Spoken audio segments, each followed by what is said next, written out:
those again. The other thing to keep in mind is if they do file a new application, they're going to have a new neighborhood meeting, kind of like what they had on April 15th. I don't know if you guys went to that or not. Okay, all right. You know, so if they do refile a different application, they will be required to have another neighborhood meeting. You'll get notices like you did this time also. Yeah. Yeah, bad they didn't know about people before. Yeah, I mean, I understand, and I apologize. All right. All right. Good morning, everybody. Welcome to the June Oldham County Board of Adjustments. For those of you who did not hear, docket OC 23027, which was the Kavanaugh, has been canceled for today. If there are any questions regarding that, you can talk to staff. But if you're here for the Kavanaugh hearing, it's been canceled. Okay? So welcome. It is 9 o'clock, and my name is Larry Otterback, and we are now in session. If you have cell phones, please make sure those are off or silent. If you need to take a phone call, please excuse yourself from the courtroom. Just make sure it's off or back on silent when you come back into the courtroom. We have a whole bunch of cases here today. The procedures for each are going to be the same. Here in a minute, I'm going to swear staff in. Gretchen is going to read the actual case. Staff's going to come up to the podium and give us a staff report. There'll be a round of questioning by board members to staff. And when we're done with that, staff's going to take a seat, and I'm going to call you, the applicant, forward. You need to come forward to the lectern, speak directly into the mic. We're going to swear you in, state your name and address. Just make sure that you talk directly into the mic. Things are being recorded. Once we have you sworn in, you can justify your case, tell us what it is you're trying to do, fill in any blanks that staff may have left out. There'll be a round of questioning by board members to you, the applicant, and when we're done with that, you may take a seat, and I'll call forward anybody that wishes to speak in favor of the application, and then those opposed to the application. Same thing, come forward, raise your right hand, get sworn in, state your name and address, tell us, speak directly into the mic, tell us why you're in favor, tell us why you're opposed. There might be a round of questioning by board members to you. When you're done, you may take a seat. I'm going to open it up for board members to ask questions of anybody in the audience. When we're done with that, I'm going to close the floor for public hearing, open it up for general discussion among board members, and call for an up and down vote. Let's swear staff in. Do solemnly swear to tell the truth, the whole truth, and nothing but the truth? Thank you. For those of you who came in a little bit late, I'll say it again, docket OC 23027. This is the Kavanaugh issue has been canceled for today. So if you're here for the Kavanaugh hearing, it's been canceled. Gretchen, if you'd like to read the first case, please. OC 23-018, an application has been filed requesting a conditional use permit for a non-owner occupied short-term rental property located at 2590 North Highway 393, LaGrange. This was tabled from the May 2023 meeting. All right, Ryan Fisher, Senior Planner with Oldham County Planning and Development, 100 West Jefferson. As Ms. Chitwood stated, this is for a conditional use permit for a non-owner occupied short-term rental property that was tabled from our May hearing. So I will go through this PowerPoint presentation again just really quick because it is brief, just so we can figure out where we were at. So here is your parcel information. It sits on R2 residential zoning area on 3.7 acres of land. On February 12, 2018, a minor plat was approved to create two tracts from one. That was minor plat 18-022. As far as the case history goes, I just put the June hearing information on there. Didn't show you what we did back for that last hearing, but it was posted to the website on May 30th. We sent out adjoining property owner notices again on June 1st, and it appeared in the Oldham Era on the 8th of June. Here is the parcel in question on 393. And your zoning map. So the applicant's requesting that conditional use permit for a non-owner occupied short-term rental property, and that's why we're here for the conditional use permit for that. And then one thing I did add in, this month on all of these short-term rentals is just a Google Maps view of showing the location of the property and then showing where the responsible party address will be. So our regulations require that to be within 25 miles, and so you'll see this on all of these short-term rentals going forward. So here's the location of the property. The responsible party owner is here, so you're looking 15.7 miles, 16.4 at the most. So I just wanted to throw that in there, as well as I've started attaching that short-term rental application, which you'll see in your packet as well. So those submitted plans that they have show a two-story, 3,825 square foot structure, 4 bedrooms and 3.5 baths, and a 1,320 square foot basement and in-ground swimming pool. Some floor plans for you, and then a few pictures of the property, and then looking down 393 both directions. So with that being said, the applicant's requesting that conditional use permit for that non-owner occupied short-term rental property at 2590 North Highway 393. As far as conditions of approval goes, this permit shall only apply to the application considered here today at this June 15th, 2023 Oldham County Board of Adjustments public hearing. The applicant shall comply with all regulations concerning short-term rental properties outlined in Oldham County Zoning Regulation Section 250-050, and the applicant shall apply for and be issued that short-term rental property permit before renting the property. With that being said, that is all I have. Okay, thank you. Any questions? No. Okay, thank you. And if we can have the applicant come forward. Good morning. Good morning. Really quick before you swear, I'm Stephen Houston, attorney for the applicant, for the record, and my address is 10801 US Highway 42, Prospect, Kentucky 40059. I'm here with the owner, and his name is Mr. Kelly Jacobson. We were here the last hearing a month ago, and the board had some additional questions. We had understood the process was two-step. Obtain the CUP first and then file the short-term rental application. We've since filed the short-term rental application, and we also have come today prepared to have the responsible party, responsible person who's within the 25 miles here to testify and answer any questions about her abilities, her background, and her willingness to take on that responsibility. So again, we believe we've met all the CUP guidelines, and we've now met the short-term rental application guidelines, and we're here to hopefully tidy up any questions that you had from the last hearing. Okay. Well, we need to, are you going to speak? All right, let's go ahead and swear you in. Are you all also going to, okay, if you all want to stand, that's going to speak, and we'll swear you in at the same time. Just state your name and address when you come to the record. They're in favor, I think. Or you want them to speak at the same time as us? No, we can get you sworn in at the same time. Okay, yeah. Just raise your right hands. Do you solemnly swear to tell the truth, the whole truth, and nothing but the truth? I do. Thank you. Thank you. Okay, if you have additional, let's state your name and address. My name is Kelly Jacobson. I live at 6009 Grove Park Road in Knoxville, Tennessee. I do have some documents for you all that I will discuss in a few moments here, but I just wanted to hand these to you. Okay.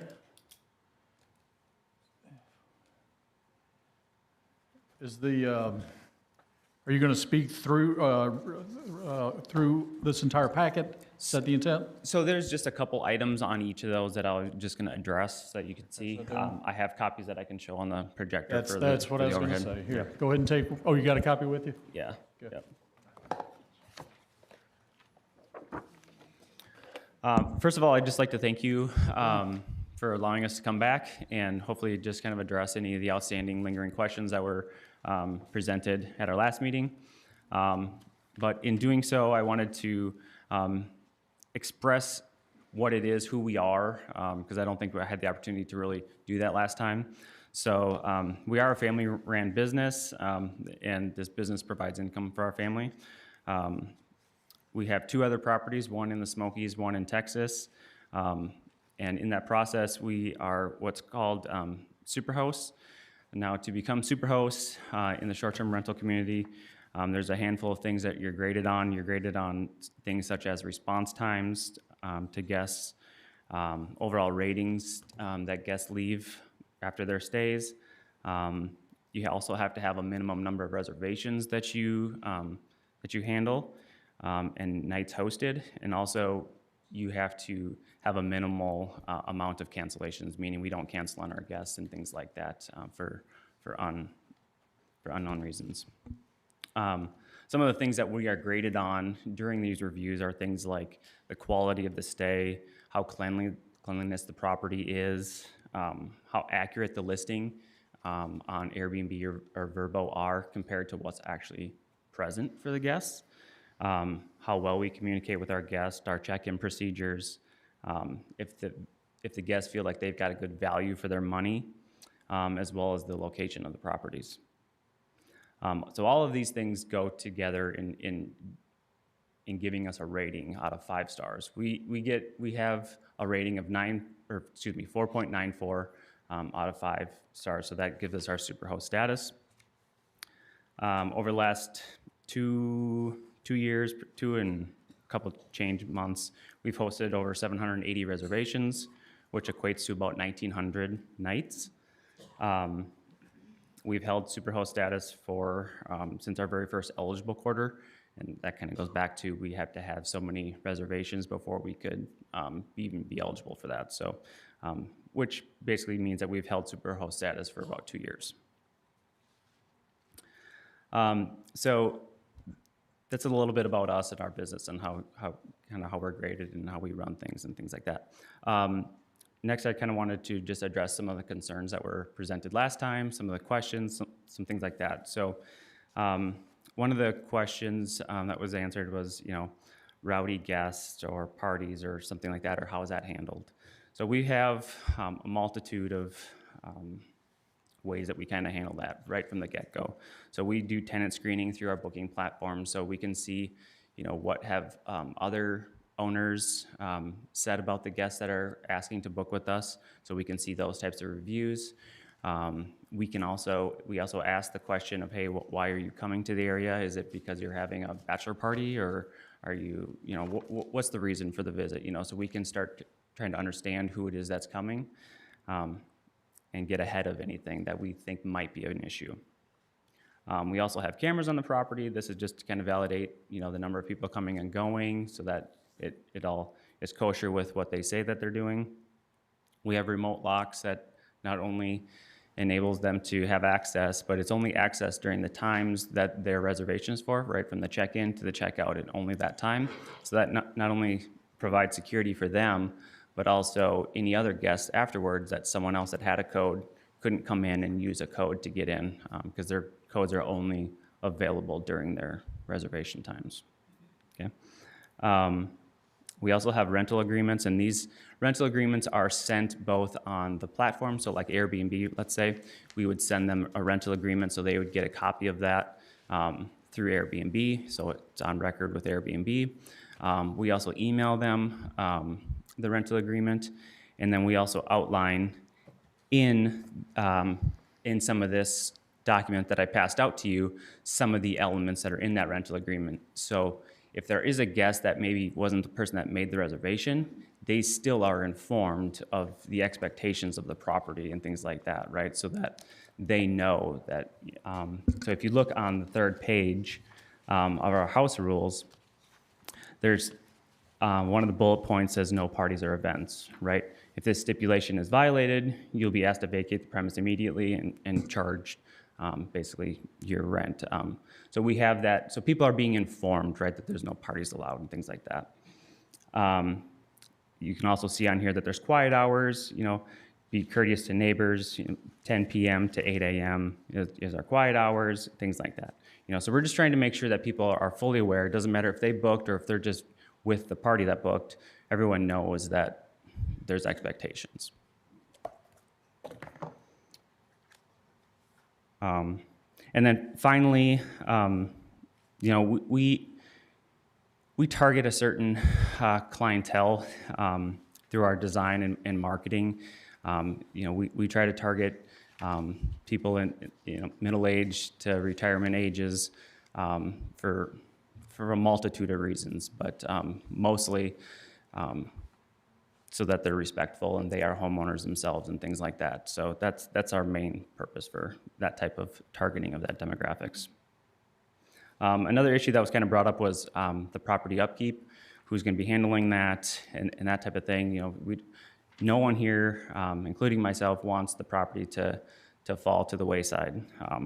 So with that, as we've kind of bought the property and started setting it up for a rental, we do a lot of things strategically. One of the first things we do, we don't just throw furniture in there, we start interviewing people that are going to maintain the property, right? And we do that because as we're setting up the property, we want them to come in alongside of us and help us get things set up. We can see their quality of workmanship. We can see how well they maintain things, how much attention to detail that they have, right? And if during that process, during that 1-2 months that it takes for us to set something up, we don't, jive with them or whatever, we can find another person that's going to maintain the property in that regard, okay?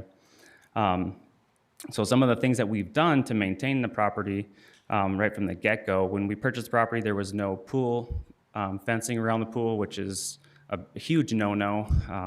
So that was priority number one. We put a fence around the pool, not only for our guests, but for any neighboring child or anyone that just might be wandering through the property, which we hope doesn't happen, but we can't control that. The property also had been neglected. There were some foundation issues. So we brought in a structural engineer and had foundation issues resolved with that.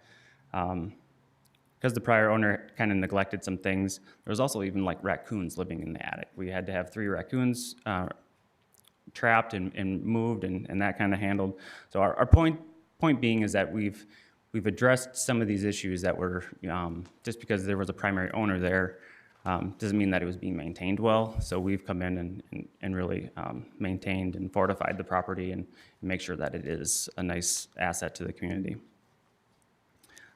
We have weekly maintenance on the property from pool maintenance to lawn maintenance to pest and insect control, things like that. So there's a lot of bodies coming and going weekly to maintain the property. As we start having guests, things like that, we will have our cleaners coming through and maintenance coming through to, before and after every stay to handle any situations like that might arise. Which kind of brings us to the biggest question or concern that we had from the last one was the responsible party, right? And the definition was, a person or business within the 25 miles that is responsible for addressing all maintenance and safety concerns. During that interviewing process of this, we selected Stewart's Cleaning and Restoration. They're here today, and they can attest to their background and their ability to handle that. But the reasons why we chose this team is they're a small team, but yet they're big enough to have coverage if someone's out of town, stuff like that. We understand that life, people need vacations but at the end of the day, they're small enough that they all have intimate knowledge of the property, which becomes important when we start talking about, is something out of place? Did something get damaged? Something doesn't seem right. What's going on here? They can easily identify that and start making the steps to correct it. And then I had their address as 1838 Pattons Creek Road, Pendleton, Kentucky, which is 60 miles away, and I think maybe Ryan had that up there, but I wanted to make sure we had that on record, as I didn't have that address at the prior meeting. One final comment that I kind of want to make is there were some questions around some emergent versus urgent, as I want to call that, and who handles that. So what I mean by that is emergencies. So if there is an emergency, a fire, something like that, there's going to be proper authorities are going to be called, right? The police, the firefighters, the first responders. That's a true emergency, right? Those people are going to be called, and they are going to have the authority. That doesn't matter if it's a rental or not. Those individuals will have the authority there. Now, urgent needs, I wanted to give the example of something like a burst pipe or something like that. Stewart's Cleaning and Restoration will have the authority and the requirement per the SCRP regulations to act on our behalf, okay? So in the instance of there's a burst pipe, they have intimate knowledge. They know how to turn the water off. They know how to handle it. They also have my list of contacts, which I think I provided there to you, to help handle the property, but they also have an extensive list of people that they work with that maybe we haven't contracted with to handle situations. So it would be, they have the authority and the ability to make those judgment calls, right? Obviously, if there is some sort of major urgent issue like my house just got flooded or something like that, I am only 3.5 hours away, and I most likely would come up and figure out and work with everyone trying to figure out what's going on, because at the end of the day, it's an asset that I want to make sure is maintained well. So in conclusion, at the end of the day, I hope you guys see and understand that this is a business and a property that kind of means the world to our family. This isn't our first attempt at this, but that doesn't mean that this isn't easy and that we take it for granted. We'll do everything possible to make it a success and share your community with all of our guests. So, thank you. Anything else? Okay, thank you. Thank you. Questions?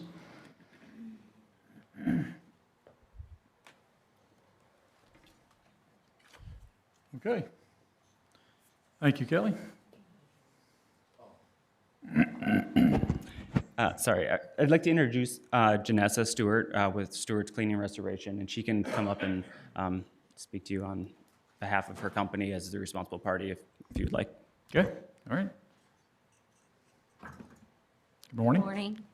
My name is Janessa Stewart, and I'll answer any questions you all have for me. Any questions? Janessa, if you could just tell me your relationship to the party. Are you employed by Stewart's Cleaning and Restoration? I am the owner-operator of Okay. Stewart's Cleaning and Restoration, yes. Okay. And your address, Stewart's Cleaning and Restoration address, I believe Kelly told us. 1838 Pattons Creek Road, Pendleton, Kentucky. And that is the map that we saw earlier? Yes, sir. Which I believe is in the packet. Okay. And do you do this for other clientele as far as responsible party for Airbnb, short-term rental properties? I have 2 other short-term rental properties that I work with, yes, sir. And then I have other cleaning contracts with other individuals and other companies, yes. Okay. Okay. Questions? Okay, thank you, Janessa. Thank you Take for a your seat. time. Is there anybody here wishing to speak in favor of the application? Opposed to the application? Any further comments or anything else to add? I'll be very brief. I know you hear that from lawyers all the time.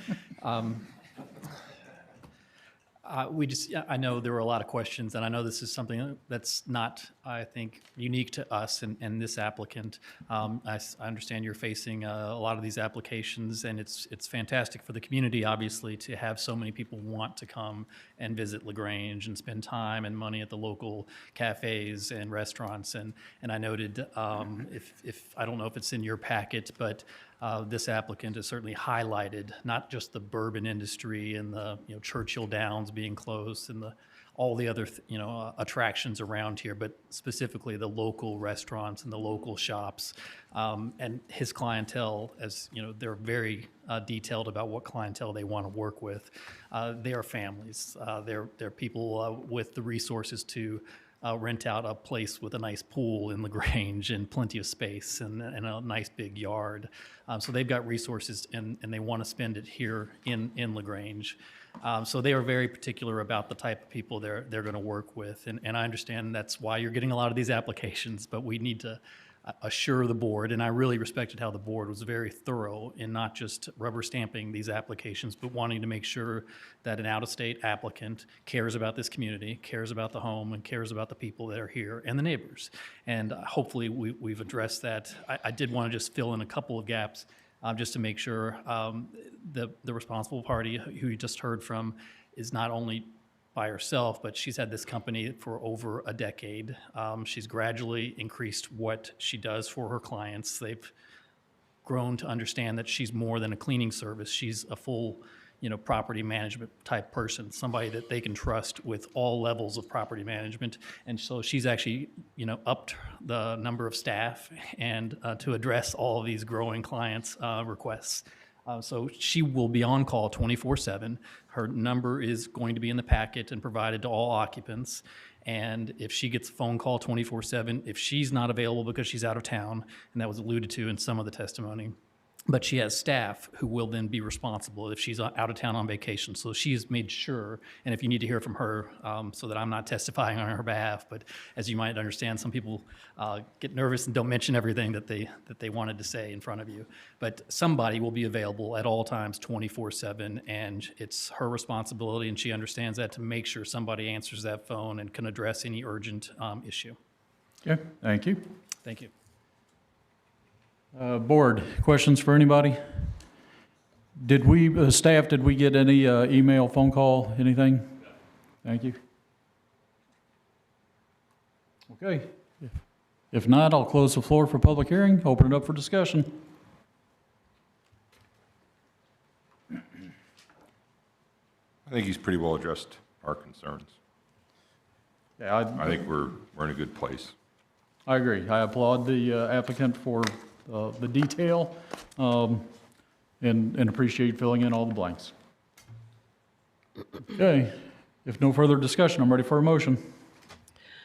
Motion to approve, docket OC 23 One question. I'm sorry. I am a little bit, I want to make sure we are doing one approval for the property, but we're not doing the short-term rental, right? That's not an exception. That's for staff to deal with. Okay, thank you. Oh, you're talking about Sorry. yeah. Yeah. Okay. Go ahead, Gretchen. Motion to approve, docket OC 23-018, for the conditional use permit for a non-owner occupied short-term rental at 2590 North Highway 393 LaGrange. The character and objectives of the proposed use and the potential impacts on the community and its surroundings are appropriate. Conditions of approval: the conditional use permit shall only apply to the application considered at the June 15th, 2023 Oldham County Board of Adjustments public hearing. The applicant shall comply with all regulations concerning short-term rental properties outlined in the Oldham County Zoning Regulations Section 250-050. The applicant shall apply for and be issued a short-term rental property permit before renting the property. And that is my motion. Thank you. Do I have a second? I'll second. Thank you, Bill. All in favor signify by saying aye. Aye. Those opposed? It's been approved. All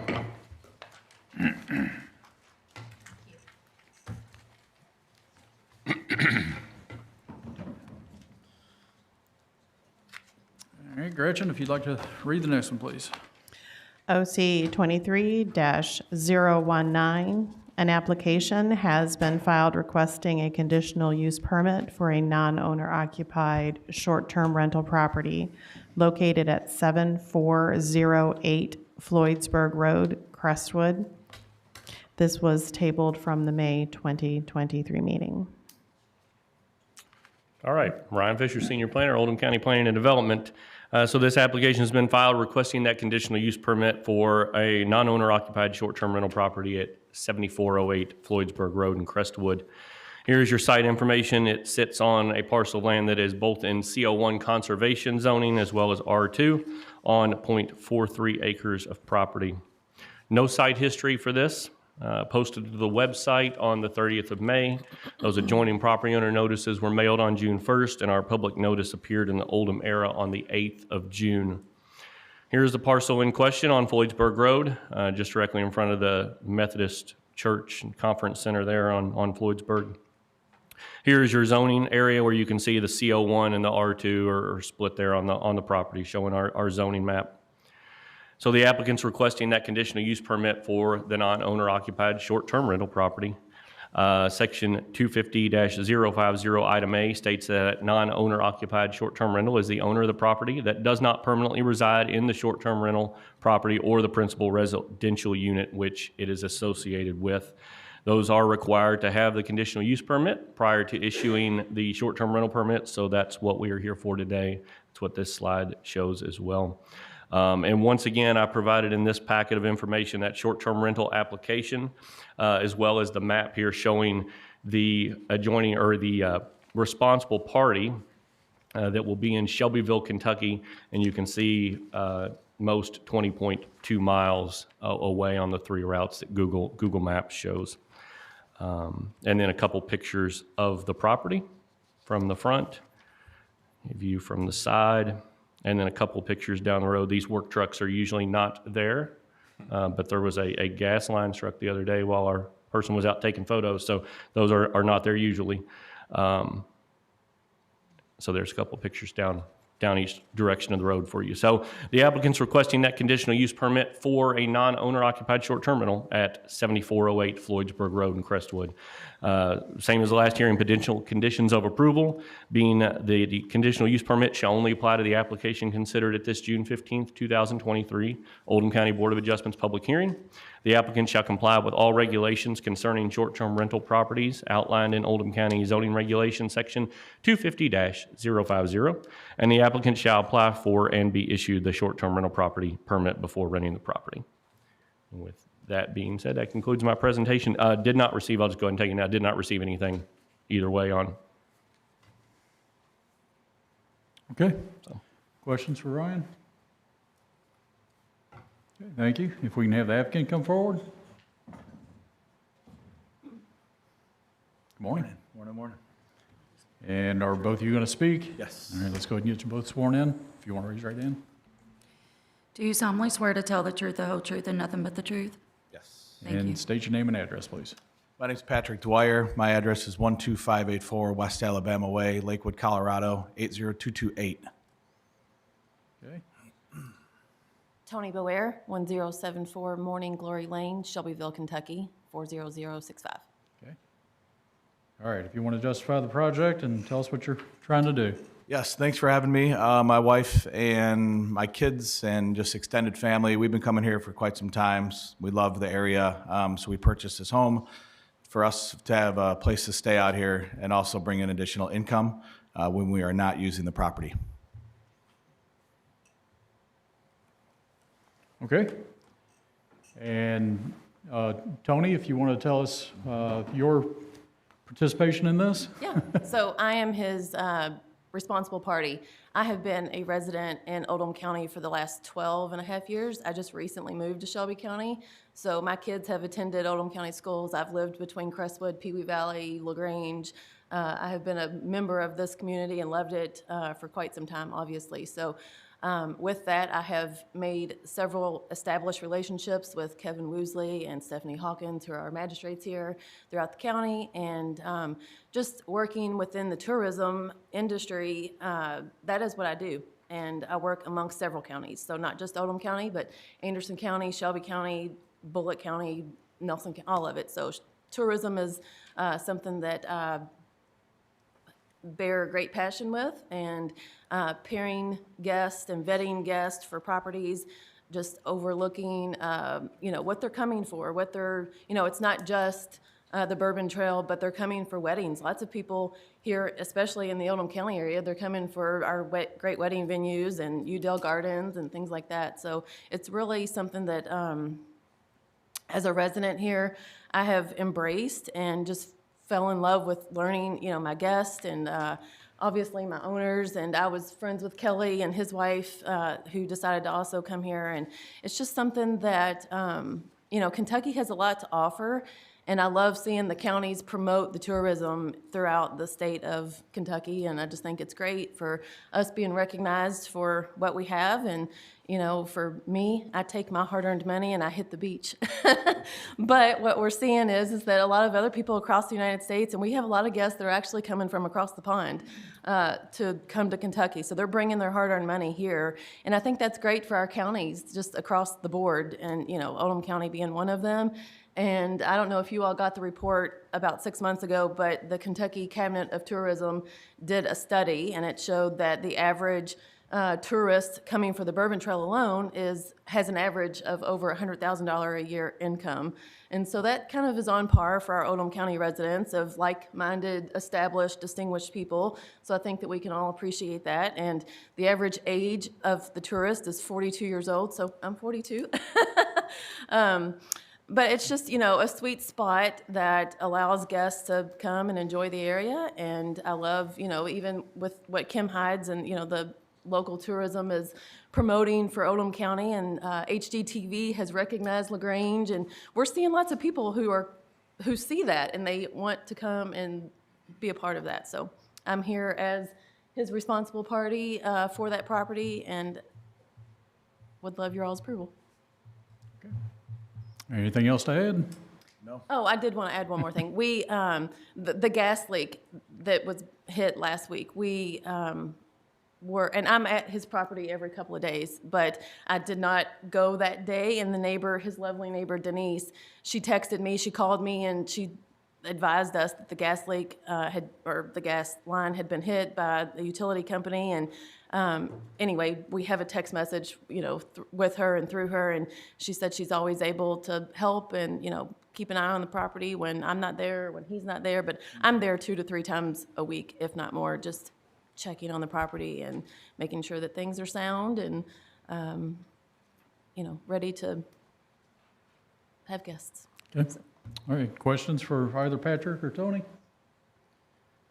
So, Tony, I guess you mentioned a couple of things, property management. What is your core business? Are you property management or are you tourism? Or both? I mean, I marry both. I am a short-term rental real estate agent, and that is all I focus on. I don't do traditional real estate. Okay. So I helped Patrick find this home when him and his wife decided that they come here often. And so this was a place that made sense to them. It was, you know, centrally located, so I helped them do that. And so outside of that, I do property management for myself. I have short-term rentals throughout central Kentucky, and I manage people like Patrick, their home. all right, very good, thank you. Yeah. Any further questions? All right, thank you. You guys may take a seat. Is there anybody here wishing to speak in favor of the application? Opposed to the application? Board members, questions for anybody, staff, or anybody? Okay, if no questions, I'll close the floor, open it up for general discussion. They seem like they have it well in hand as far as having someone here to look over the property. Gretchen, I'm sorry, what'd you say? I said they seem to have it well in hand as far as having someone here locally to look after the property. Yeah, so I guess my point is we rarely, it's kind of odd that we're getting out of the county, out of the state owners for these short-term rental properties. Not that it's unusual, but it is a little unusual to come here or that we've seen. Typically, we see, you know, the owners of the property live right down the street and whatnot. And I appreciate, you know, the responsible parties as being these property management firms, and I think Tony is, and her company is the perfect candidate for that type of responsibility. All right, if no other comments, I'm ready for a motion. Motion to approve OC 23-019 for a conditional use permit on a non-owner occupied short-term rental property at 7408 Floydsburg Road in Crestwood. The character and objectives of the proposed use and the potential impact on the community and its surroundings are appropriate. The proposed use will not impair the integrity and the character of the zone. Conditions of approval include the conditional use permit shall only apply to the application considered at the June 15th, 2023 Oldham County Board of Adjustments public hearing. The applicant shall comply with all regulations concerning short-term rental properties outlined in the Oldham County Zoning Regulation Section 250050. The applicant shall apply for and be issued a short-term rental property permit before renting the property. And that is my motion. Thank you. Do I have a second? Second. Thank you, Bill. All in favor signify by saying aye. Aye. Those opposed? It's been approved. And Gretchen, if you want to read the next one, please.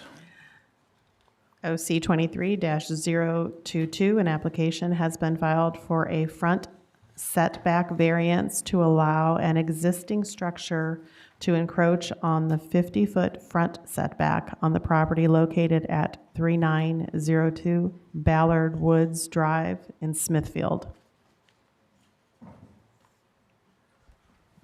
Good morning, Brian Vogel, Assistant Director. The application that you have in front of you all today is for a front yard setback variance on Lot 21 in Ballard Woods subdivision. Proper notification was given for today's hearing with it being posted on our website. The adjoining property owners were notified and a public notice appeared in the Oldham Area newspaper.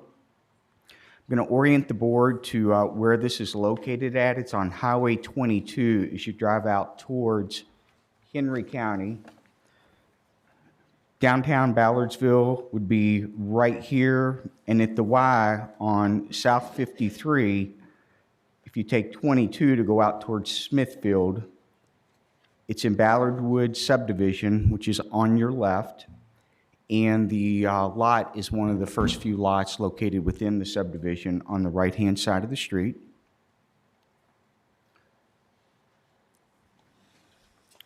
And that's the lot in the subdivision. The house is being built approximately right here, which will show you the survey plat for. There is a house across the street, and there are houses on either side of where this house is being built.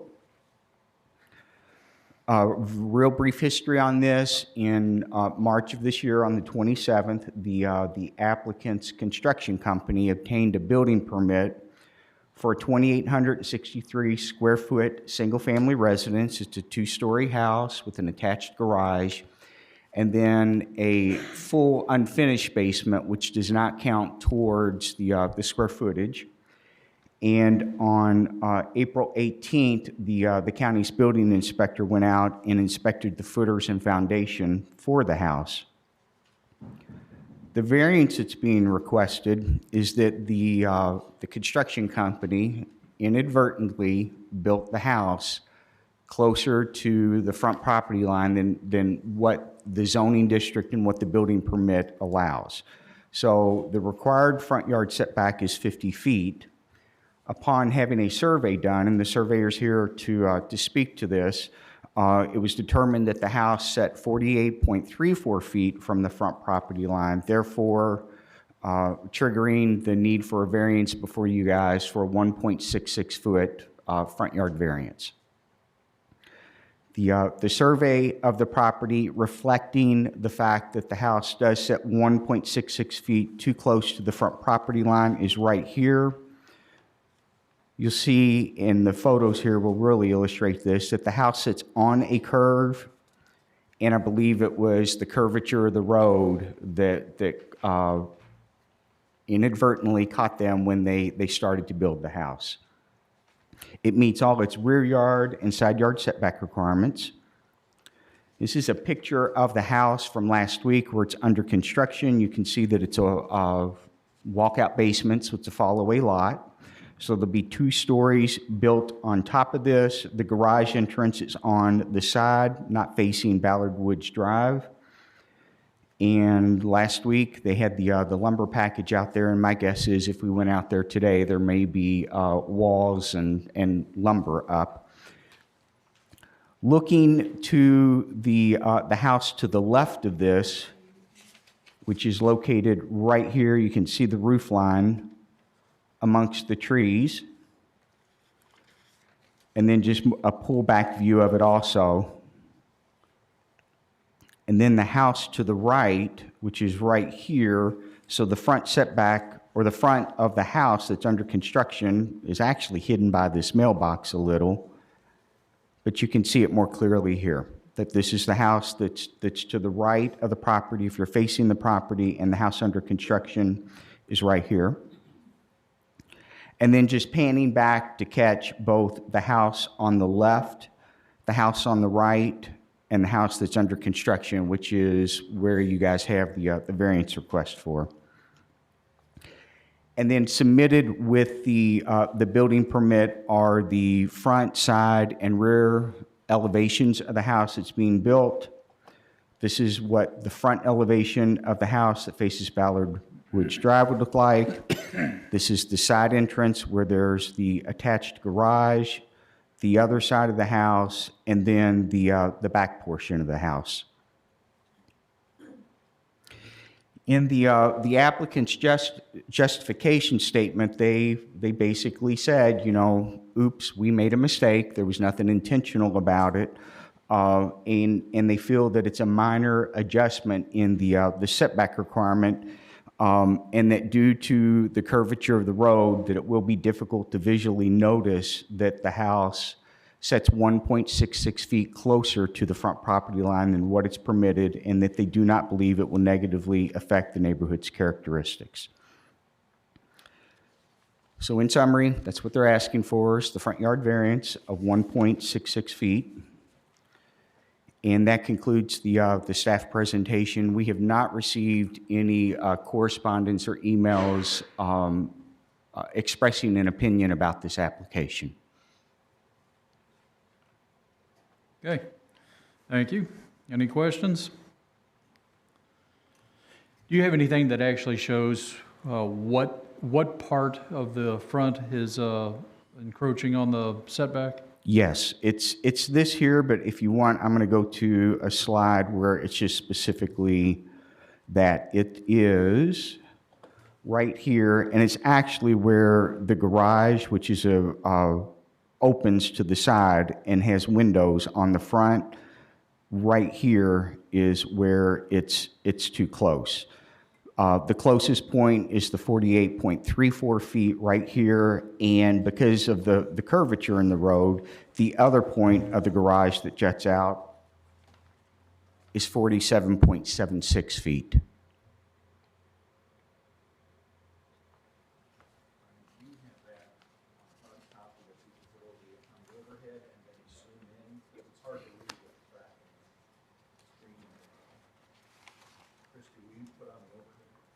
I think it picks it up itself. It picks it up itself. Oh, does it? Okay.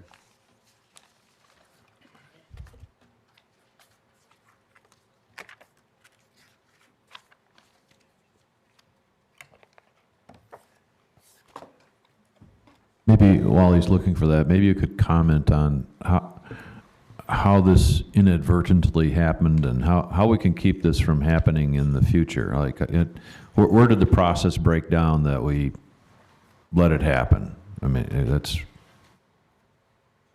representative of the applicant here, explain that. Okay. Thank you. Yeah.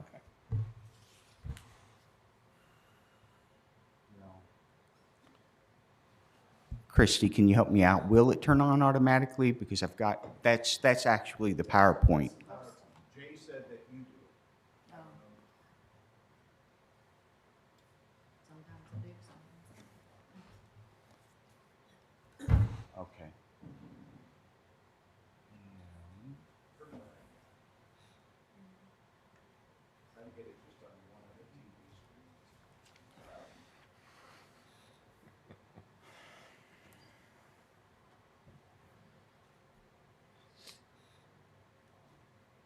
So right there would be the 48.34 feet. And then the other corner of the garage right there would be the 47.76 feet. All right. All right, any other questions before we get the applicant to speak? What's the frontage for the remainder of the house? Do we simply go by the closest point, or you're looking at the whole front of the house? You Because go on by- average, I would think it's 50 feet off the road. You would be correct. I mean, I haven't done the arithmetic, but my suspicion would be that by average it is, but in terms of how the zoning ordinance defines the understand. setback, it's the closest point. Okay, thank you. Any other questions? No. Okay. Are you the applicant? Yes, sir. Okay. Get him sworn in. Do you solemnly swear to tell the truth, the whole truth, and nothing but the truth? Yes, ma'am. Thank you. And if you can state your name and address and speak into the mic. Charles Podgorski, CRP and Associates, 7321 New LaGrange Road, Louisville, 40242. Charles, are you an attorney representing the applicants? No, we actually are the surveyors that did the work, and I'm not an attorney. Okay. Okay. And I worked with the staff, and they said it was okay for me to Okay. represent. Oh, I'm sorry. So you are speaking, representing Yes. Dakota and Kayla? Yes, sir. They are not here with you today? No. Okay. All right, go ahead. Okay, I'm standing here with hat in hand, asking for basically approval for this variance. It was a mistake on my part when I drew it up. And your question about how to avoid this, I ended up with, at the time, a small copy. It was a minor plat.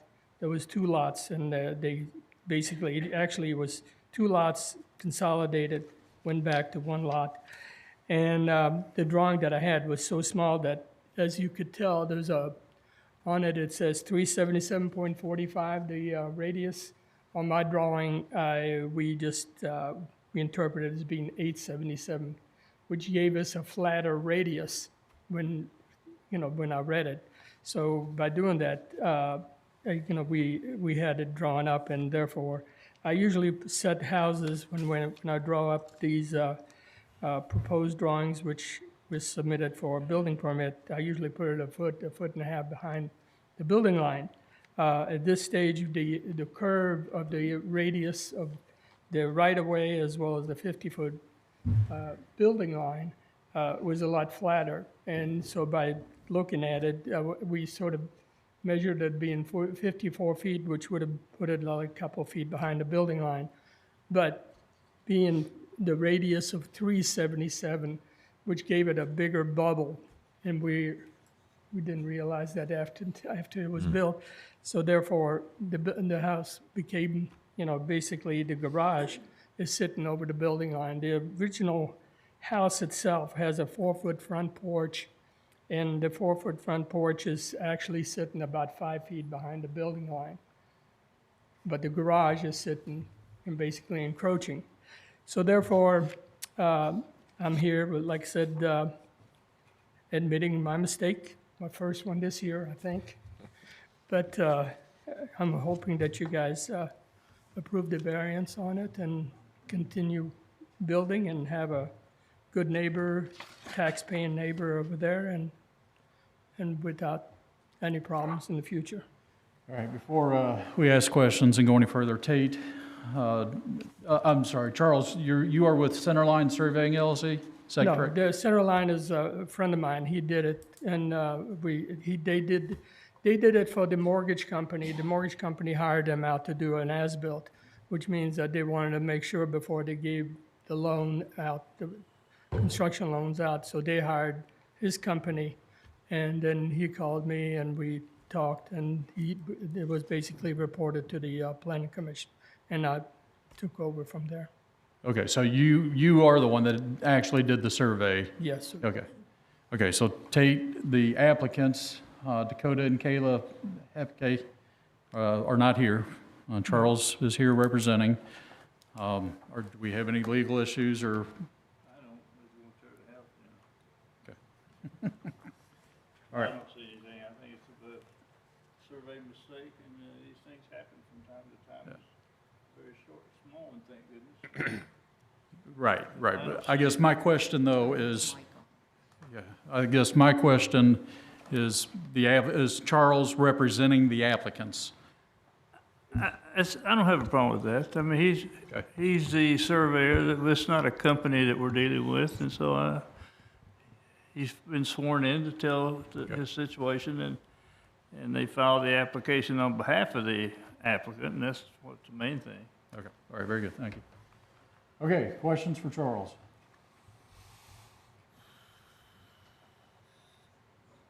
Okay, thank you, Charles. Thank you.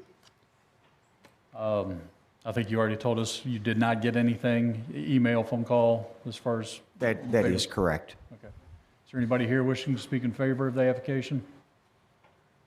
Opposed to the application? Board members, questions for anybody? No.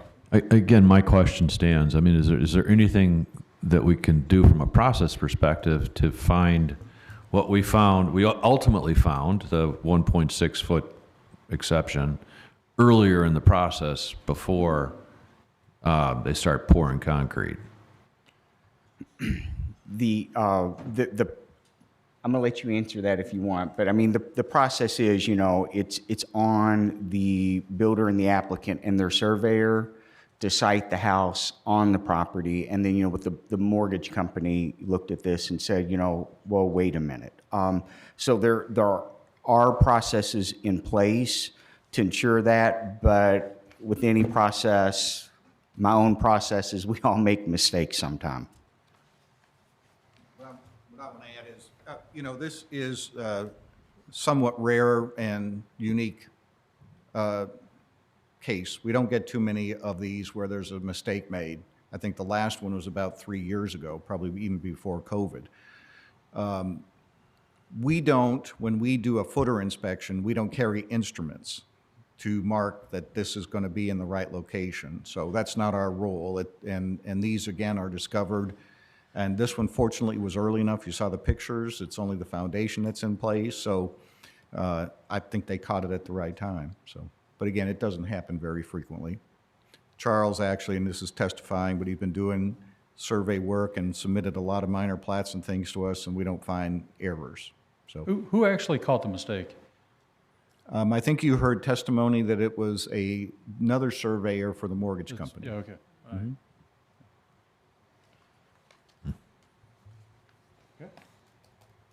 Okay.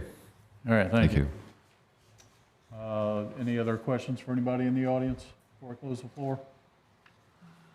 All right, I'll close the floor, open it up for general discussion.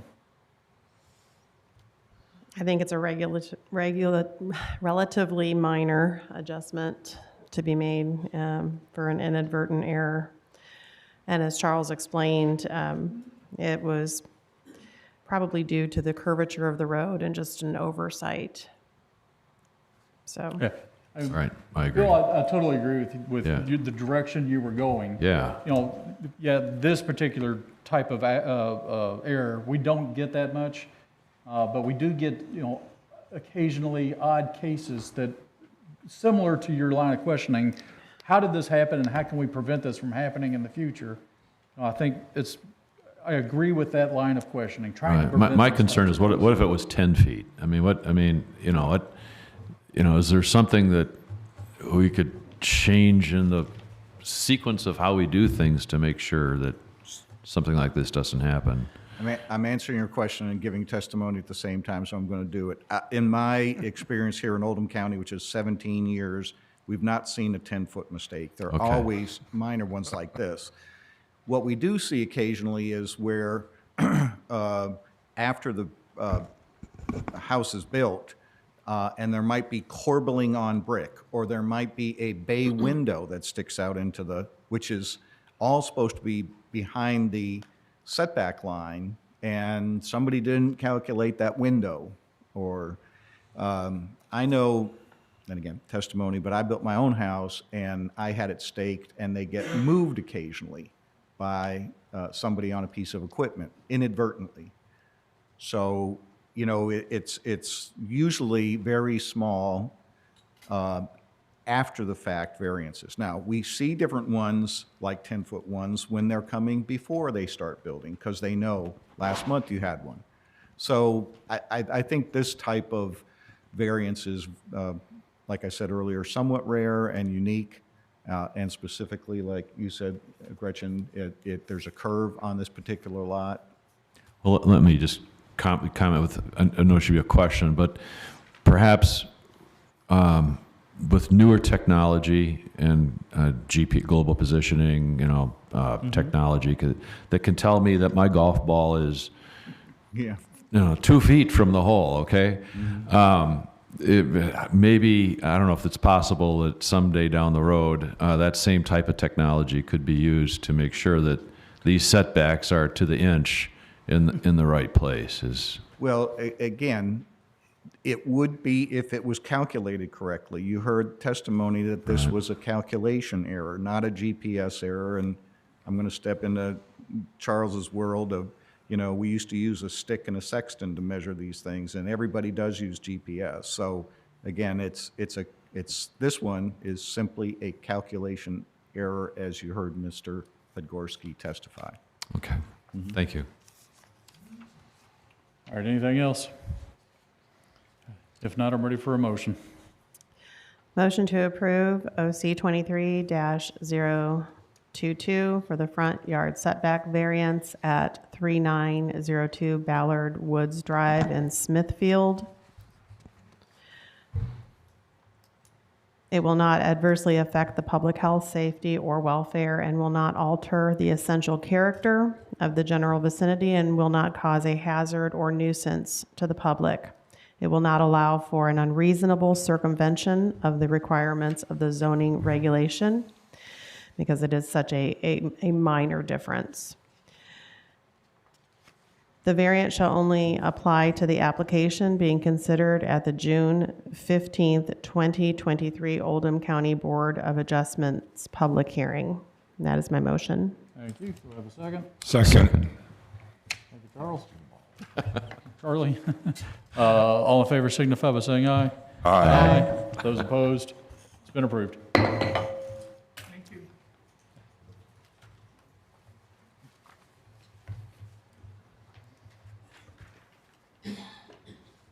All right.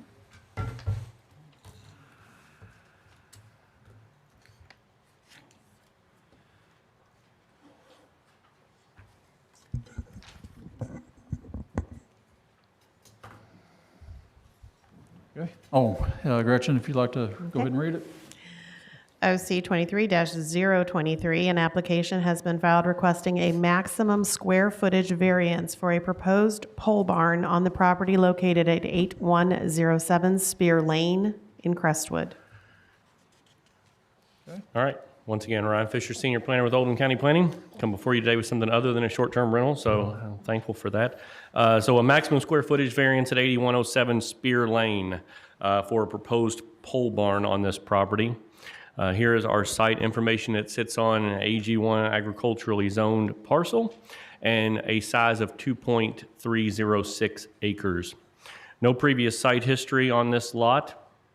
The case history, it was posted to our website on May 30th. Our adjoining property owners were noticed on the 1st of June, and our public notice appeared in the Oldham Era on the 8th.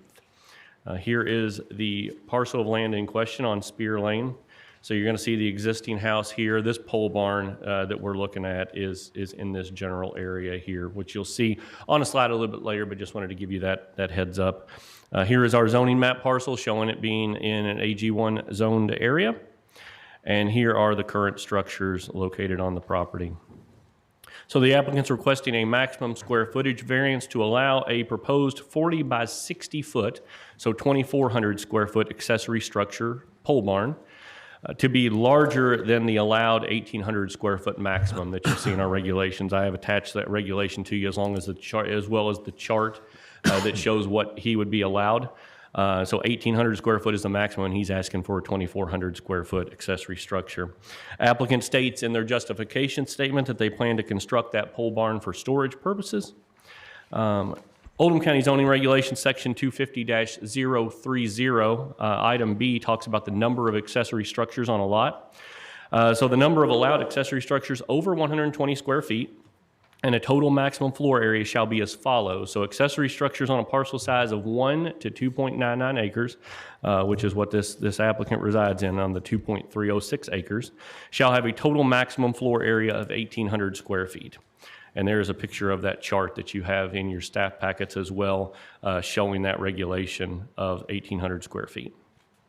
So the proposed accessory structure is 2,400 square feet. Therefore, the applicant is requesting a 600 square foot maximum square footage variance. The proposed accessory structure does appear to meet the remaining standards of that section, 250-030, as well as section 260-030 of conditional use standards for those accessory structures. And there is the location of that proposed pole barn in relation to where the existing home is located. So the applicant's requesting that maximum floor area variance to allow the accessory structure to be larger than 1,800 square feet. And so that proposed variance looks like this. Maximum allowable floor area being 1,800. They're asking for 2,400 square foot. So the requested variance of 600 feet is before you today. The potential conditions of approval would be that should say variance, not conditional use permit, my apologies. The variance shall only apply to the plans considered at this June 15th, 2023 Oldham County Board of Adjustments public hearing. So just when you read those, note that that word is incorrect. There shall be no commercial activity conducted out of the accessory structure, and the accessory structure shall not be occupied as any living space. With that being said, did not receive anything from anybody on this case, either for or against, just so you know, and that is all I have. Okay, thank you. Questions?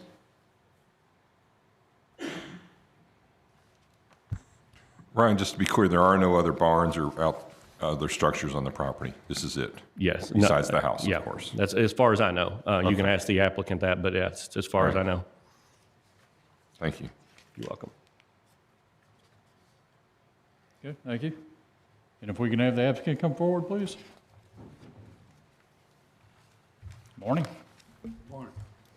Bear with me, I got a severe hearing impairment, and the application that makes it a little rougher for me to hear you guys. Okay. Raise your right hand. Do you solemnly swear to tell the truth, the whole truth, and nothing but the truth? I do. Thank you. And if you can state your name and address, please. Name and address. Name, Gerald Offutt, 8107 Spear Lane, Crestwood, Kentucky. Okay. And if you can justify what you're trying to do. I purchased an additional 0.95 acres several years ago from a neighbor on the right of my property with the intention and her understanding that I was going to build a building there. I do overhead door work, and I see a lot of buildings, and they're too small. But my intention, I'll be 65 this year, and I'd like to get a motor home in there. So it's a Spear Lane's a one lane dead end road. This lot's in the woods. It sits in the woods. You'd only see the front of the building. I'm limited to 1,800 square feet, but I'm asking to go 15 feet deeper into the woods, make this building 15 feet deeper so I could accommodate a motor home at some point when I retire. It's surrounded by 10 acres of woods in the rear of my building. One side will be on the house, the other side will be wooded, and only the front of the building will be able to be seen from the road. Okay. All right, questions?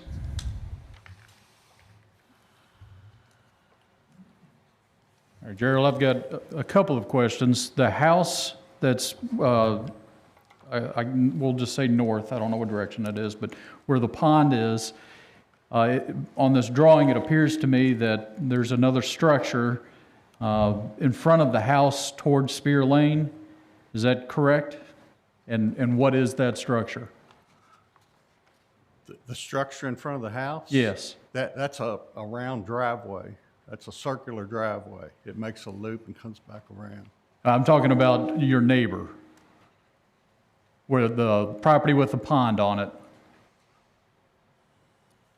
Her property is on the opposite side of the pond. Right. What is that that's in front of her house? In front of her house? Yes. It's she's got a shed there. It's a stack of wood, a wood shed, I guess I could call it. Okay. Best I can describe it. She got several things there. She's the one that sold me the property.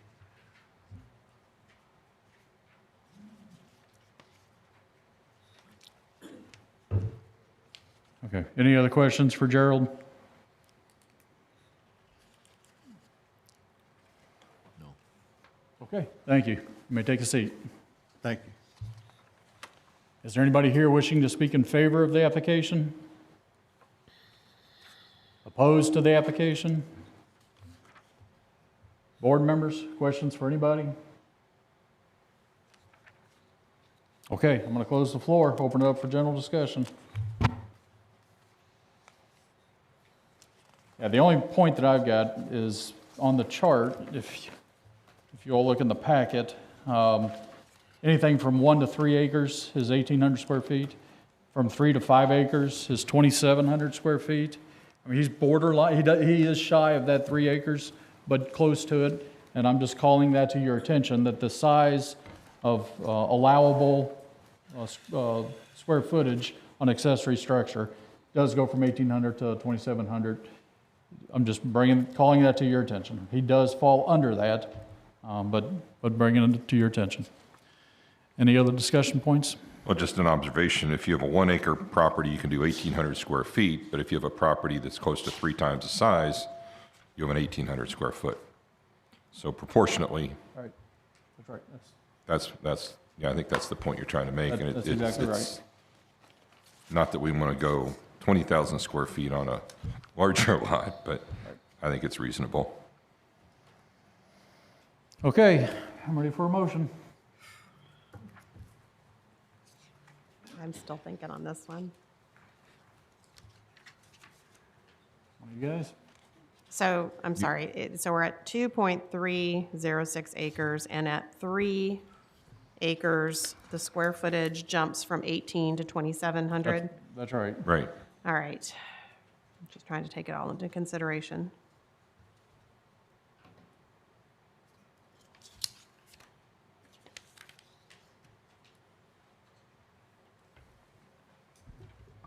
I'll make the motion. Okay. Thank you. Go ahead, Bill. Motion to approve OC 23-023 for a variance of the maximum square footage for 8107 Spear Lane in Crestwood.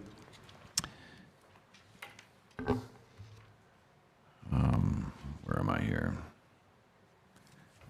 The applicant's requesting a maximum floor area variance to allow a structure larger than 1,800 square feet. And the motion is to approve the variance because it will not adversely affect public health, safety, or welfare. It will not alter the essential character of the general vicinity and will not cause a hazard or nuisance to the public and will not allow an unreasonable circumvention of the requirements of the zoning regulations because the size of the lot is relatively large, and close to large enough for this size of a building. Okay, do you want to put the conditions of approval in? Yeah, the conditions for approval, the conditional use permit shall only apply to the plan considered at the June 15th, 2003 Oldham County Board of Adjustments public hearing. There shall be no commercial activity conducted out of the accessory structure, and the accessory structure will not be occupied as a living space. Very good, thank you. Yes. Just want to make sure on that motion, he stated conditional use permit, the variance on that first one. So Variance. I just want to make sure that's correct. Thank you. All right, we have a motion. Do I have a second? I'll second. Thank you. All in favor signify by saying aye. Aye. Those opposed? It's been approved.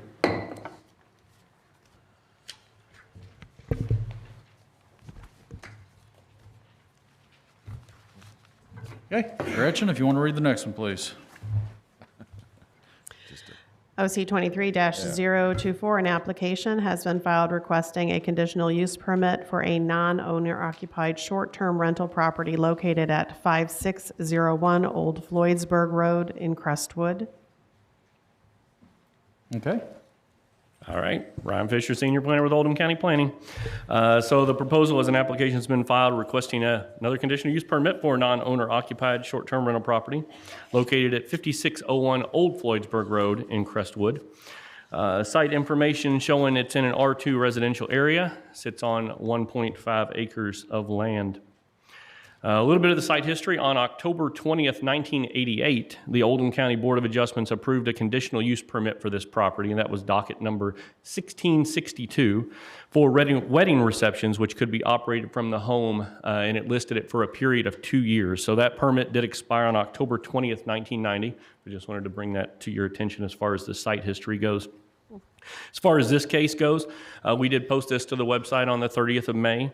Joining property owner notices were mailed out on the 1st of June, and a public notice appeared in the Era on the 8th of June. Here is the property in question. It sits right at the corner of Old Floydsburg Road, where it turns into Todd's Point Road, there directly across from Duncan Chapel.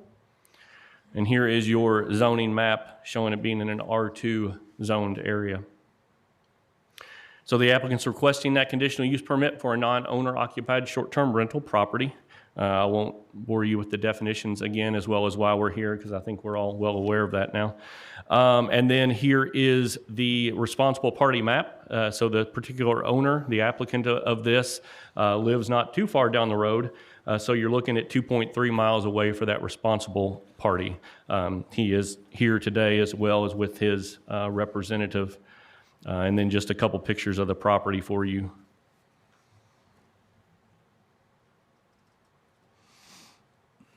Looking directly across the street at Duncan. And then looking there at the curve on Todd's Point. And then back down the other direction. So in summary, the applicant's requesting a conditional use permit for the non-owner occupied short-term rental property at 5601 Old Floydsburg Road. Conditions of approval, conditional use permit shall only apply to the application considered at the June 15th, 2023 Oldham County Board of Adjustments public hearing. Applicant shall comply with all regulations concerning short-term rental properties outlined in Oldham County zoning regulations, and the applicant shall apply for and be issued a short-term rental property permit before renting the property. I will also note that in your packets, only the map is included. I do have the short-term rental application, but I received it after I did your all's packet. So I just want you to be aware it's not in there, but it is right here. If you want to see it, you can, but I do have that. Okay, That's thank you. all I have. Yeah, I will say real quick too, I did receive one phone call on this from a neighbor, and I'll just say this because in case the applicant wants to address any of the concerns. It was a neighbor from 5607 Old Floydsburg, and she really just talked about it being a quiet area, wanted to make sure that noise was handled and things of that nature, and then the potential for it becoming a wedding space and event venue in the future was her fear.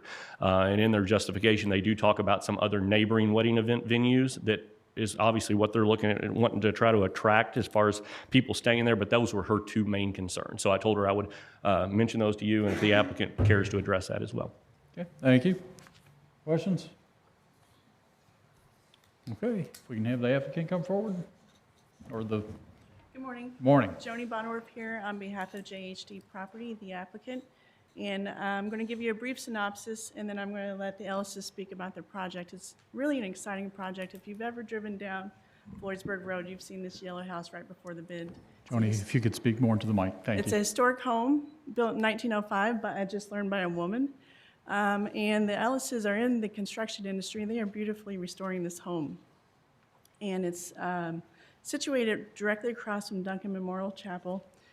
It's been hosting wedding parties there for generations. My Uncle Charles and Aunt Jean were married there 80 years ago. We also have the Bradshaw Duncan house right down the street.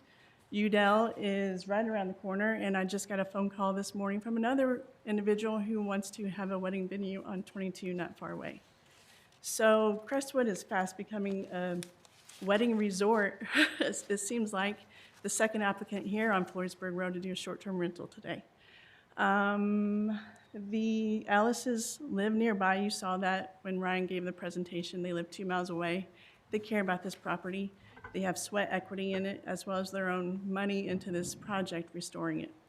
And notably, it's already been approved in 1988 for a different property owner to have this as a place where wedding parties can go and prepare for their wedding, maybe have a little rehearsal dinner, or have an overnight stay for wedding guests. And I'm going to introduce Scott and Jonna Ellis, and they can tell you a little bit more about their project and answer some questions. Okay, thank you. Morning. Morning. Let's go ahead and get you two sworn in. Do you solemnly swear to tell the truth, the whole truth, and nothing but the truth? Yes, ma'am. And Thank you. state your name and address, please. Scott Ellis, 3040 West Mount Zion Road, Crestwood. Okay. So as Joni said, we see this location as a great extension for the wedding venue across the street, more or less to use for out-of-town family.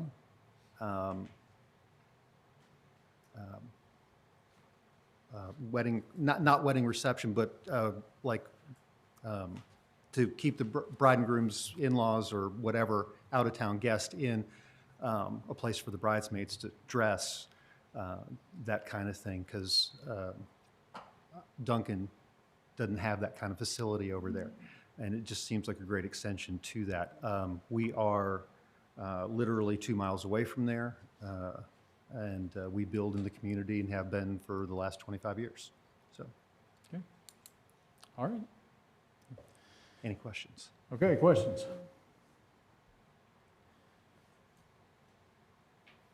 I do have one question. I'm going to ask you guys, but it might be more appropriate for staff.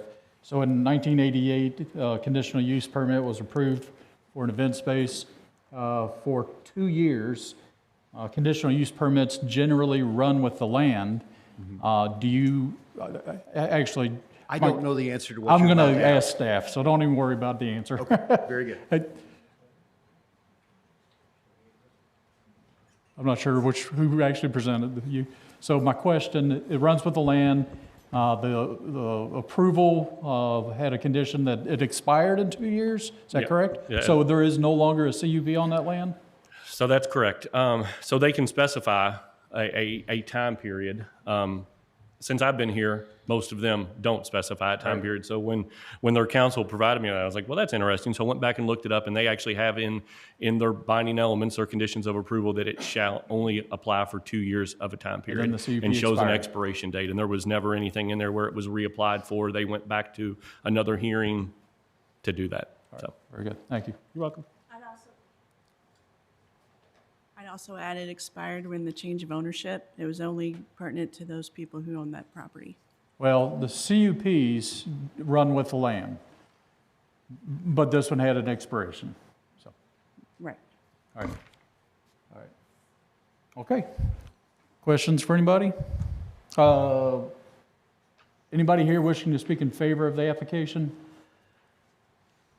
Opposed to the application? Okay. Board members, questions for anybody? All right, I'll close the floor, open up for discussion.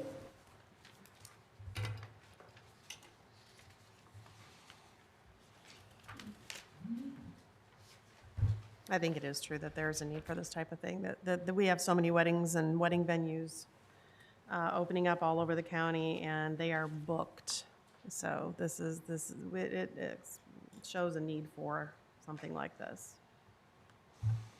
Okay. in my opinion. I mean, I agree. Scott testified that, it's just a great venue for the events right across the street. All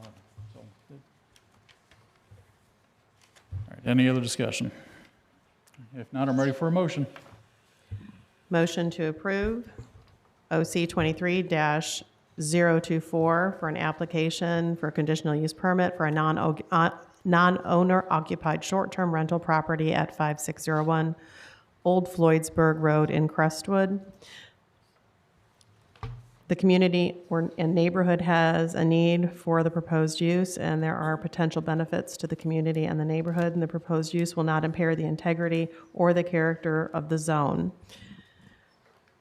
The conditional use permit shall only apply to the application considered at the June 15th, 2023 Oldham County Board of Adjustments public hearing.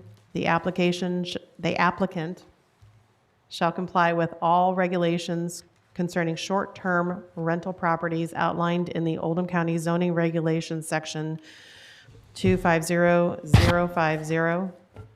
The applicant shall apply and be issued a short-term rental property permit before renting the property. And that is my motion. Okay, do I have a second? Second. Thank you, Bill. All in favor signify by saying aye. Aye. Aye. Those opposed? It's been approved. Mr. Chairman, I make a motion, we take a brief recess. Can I get a second? Second. Discussion? All in favor signify by saying aye. Aye. Those opposed? Short recess. Mic's off, please.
Second.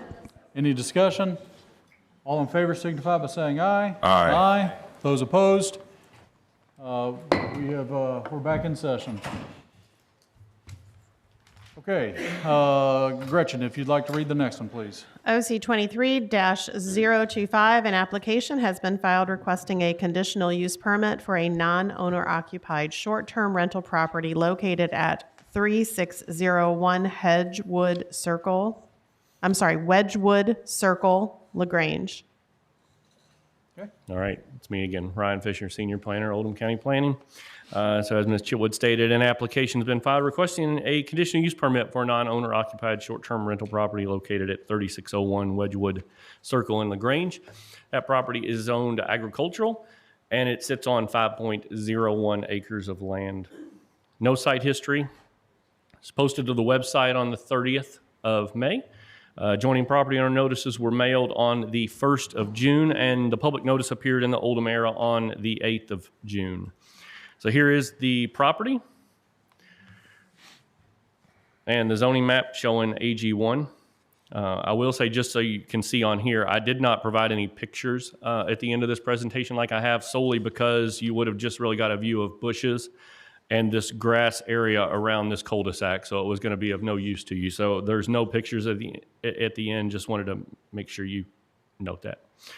So the applicant's requesting that conditional use permit for a non-owner occupied short-term rental property. I won't bore you again with the definitions and why we're here for the conditional use permit, because you're well aware. And then once again, looking at the responsible party, you're looking at the most being 23.3 miles away in Shelbyville, Kentucky. So the applicant's requesting a conditional use permit for a non-owner occupied short-term rental property at 3601 Wedgewood. Potential conditions of approval: the conditional use permit shall only apply to the application considered at the June 15th, 2023 Oldham County Board of Adjustments public hearing. Applicant shall comply with all regulations concerning short-term rental properties outlined in Oldham County Zoning Regulations, Section 250-050, and the applicant shall apply for and be issued a short-term rental property before renting the property. With that being said, that concludes the staff presentation. Okay, questions?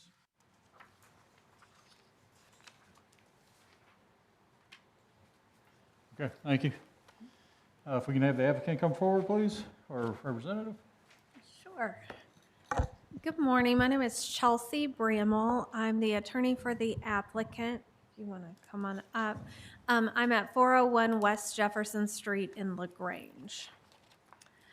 So a couple of things that make this property uniquely situated as a good project for a short-term rental. You have a local owner. The property is owned by a single member LLC. This is Mr. Torrey Smith. He is a local real estate broker. He operates mainly out of Shelby County, but he did have an office in Henry County for a while, right? So he's not new to the short-term rental. He's been doing this for about 15 years. He operates mainly in Shelby County. As you would imagine, they have comparable rules and comprehensive guidelines for those. So he's accustomed to operating within those rules. Further, he has the operation infrastructure intact to be available 24 hours. His main office is the one that was listed, which is about, I don't know what you said, 20 minutes away, or 19 minutes away.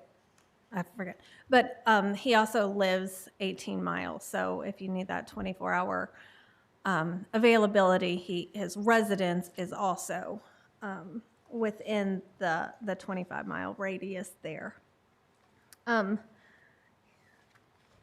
The other item is, this is a large piece of property in a neighborhood, but it's fully lined with mature tree coverings. So in terms of providing a buffer zone in case of any noise issues or concerns, we don't think it will be a nuisance to the neighbors. from the distance, the proximity between the neighbor residences. I think from front door to front door is about 340 feet to the closest neighbor. And then that neighbor to the left, to the north, is somewhere in the 500 feet range. So we don't expect any issues there. In addition, going back to Mr. Smith's qualifications, he has, in addition to his 15 years of experience, he does have certain trainings that have provided some guidance in administering these short-term uses or short-term rentals. So, he's well-versed in, dispute resolution and hospitality and dealing with neighbors. One of his highest values is keeping in contact with the neighbors so that they know how to reach him in the event that they have a concern and it's not based from the tenant. So the other thing that is unique that we haven't heard today is he has a commitment to the door-to-door service. So instead of unlocking a key box necessarily, he himself or send somebody out to meet with the tenants to go over the rules and regulations in person. It's not coming on a sheet of piece of paper or something that you click through. There is face-to-face contact, and he feels like that goes a long way with keeping tenants in line. So with that, I will turn it over to him he's prepared some other notes for you. Okay, if I can get you sworn in. Yep. Do you solemnly swear to tell the truth, the whole truth, and nothing but the truth? Yes, ma'am. Thank you. Name and address, please. Torrey Martin Smith. I reside at 21 Blairwood Court in Shelbyville, Kentucky. Actually, 2 or 3 houses down from Tony that spoke earlier. Okay. Yeah. Born and raised in Shelby County, have a passion for my community, have a passion for community. I think, I guess I won't repeat what others have said today. Obviously, the need for short-term rentals is obvious. It's a growing concept, and it's something that my wife and I take great pride in. We realize for neighbors, quite frankly, if we're being honest, we're concerned with, hey, if someone's coming in my neighborhood, I want to make sure it's not disturbing the quiet enjoyment that I so preciously desire and hold tight. I just want everyone to know that I take that very seriously. I've got 6 other properties in Shelbyville, Kentucky that I'll pass out to y'all. We started a company called Bluegrass Stays, and this is a high-end short-term rental company. So I just want y'all to know this portfolio, we are a 5-star super host with over many reviews, can't even count them. I've lost track of that, and I just want you to know that we take good pride in that as well. We've got the system set up. We've got it down to a science. I've got a whole team. I've got 15 realtors that work with me. I have one particular personal assistant that just works strictly on our short-term rentals. So we know speed to the issue is important if something comes up, not just because of us, but for our neighbors. So I wanted to pass this out to you so you have this. Is that okay? That's fine. Yeah. And actually, is it just a one-pager? Just a one-pager. I'm going to give one back to you, and if you can put it on the projector there. Yep. There's 3 to go your way. 2 to go your way. I guess one thing I will point out is, this property falls on 5 acres. This property is perfect for folks that are looking to come to this area. It's within less than a 6-minute drive from the interstate, hospitals, Walmart. So it's very convenient. And what I've seen is the typical stay would be not just your overnight, one-night stay. You're typically getting people from 4 to 7 nights. People that are visiting the Ark Encounter. Yes, bourbon tours, weddings, and things like that too. But they're here for the experience. And what this property does that I love, that I pride myself is you can tell 3 of the properties that are out on that are, one is on 660 acres out in Shelby County that I own personally in a development that I have. Another one's on, the rec farm is on 45 acres. And then the other cabin is on, the Locust Lane project is on 45 acres. So I know what it takes to manage a property in a rural area, and I know the art of stopping in, checking in on them, not just to check in, but to also let them know, hey, this is a property that you need to take care of. And so the room drops are very strategic. We take deposits. And so I'm happy to say we don't have issues with our properties because it's all about communication like it is in every relationship you have. It's communication, it's touches, it's being involved. So if anything that you hear from me today, I'm 18 miles away. I love Oldham County. I help coach with Lou City soccer programs, and I come to your all soccer facility all the time. So I'm here probably more time than I am in Shelby County. So I love your community and love to take any questions that you have. Okay, thank you. Any questions?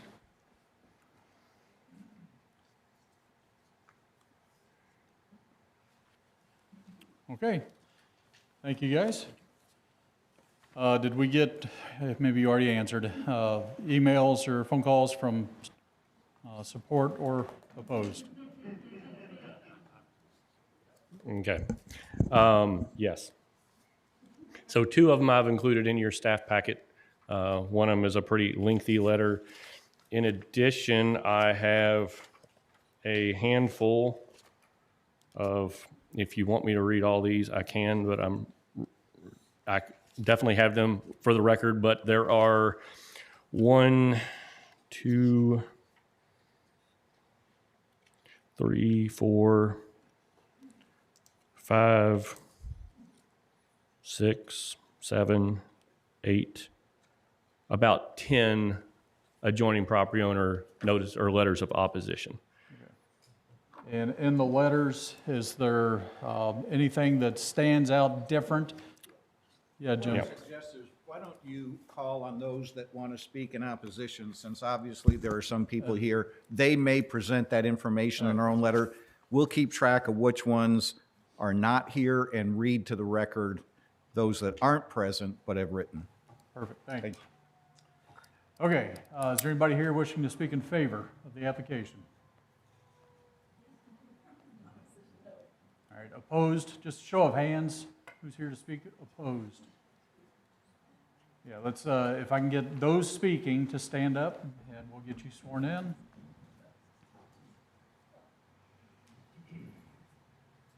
All right, so real quick, before there's 5, nobody else is going to be speaking in opposition. All right, let's get you 5 sworn in, please. Do you solemnly swear to tell the truth, the whole truth, and nothing but the truth? Thank you. Okay, and I guess we'll start with you. If you can come forward and state your name and address, speak directly into the mic, please.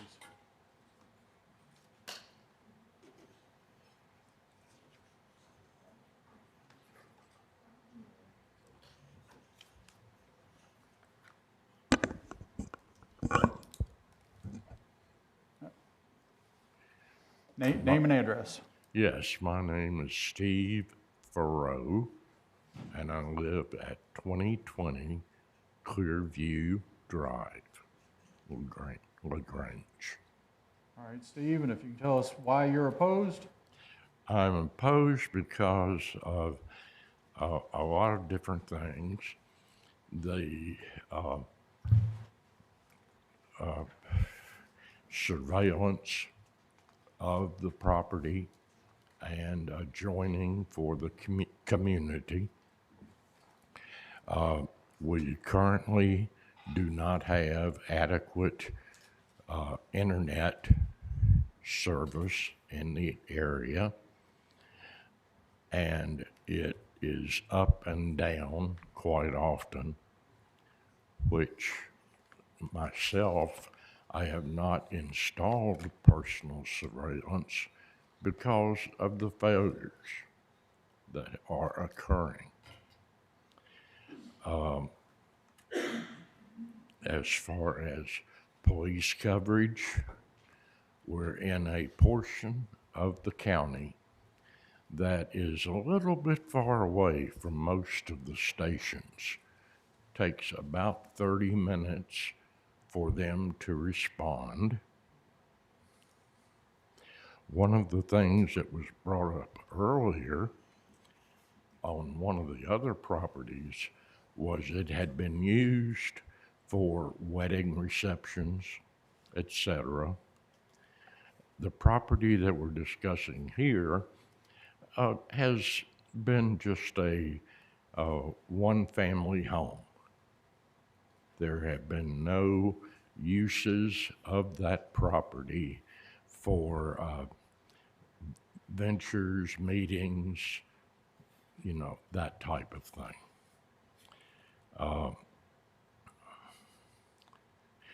I do not think that Verbo would be of any contribution to the neighborhood.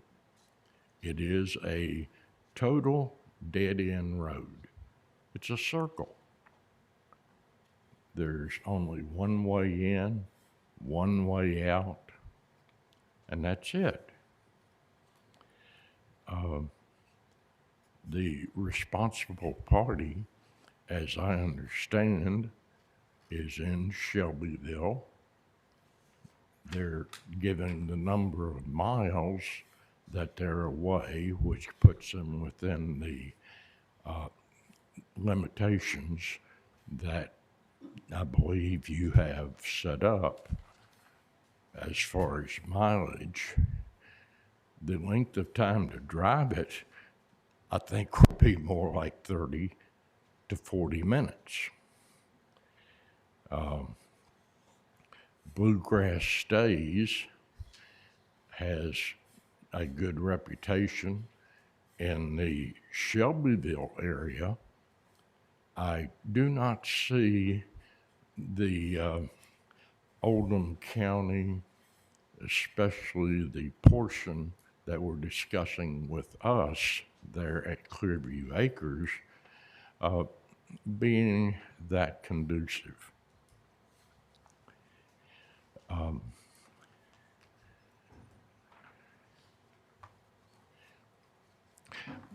I am against it, and that's all I have to say, and I hope others in my community who are here will also voice their opinions.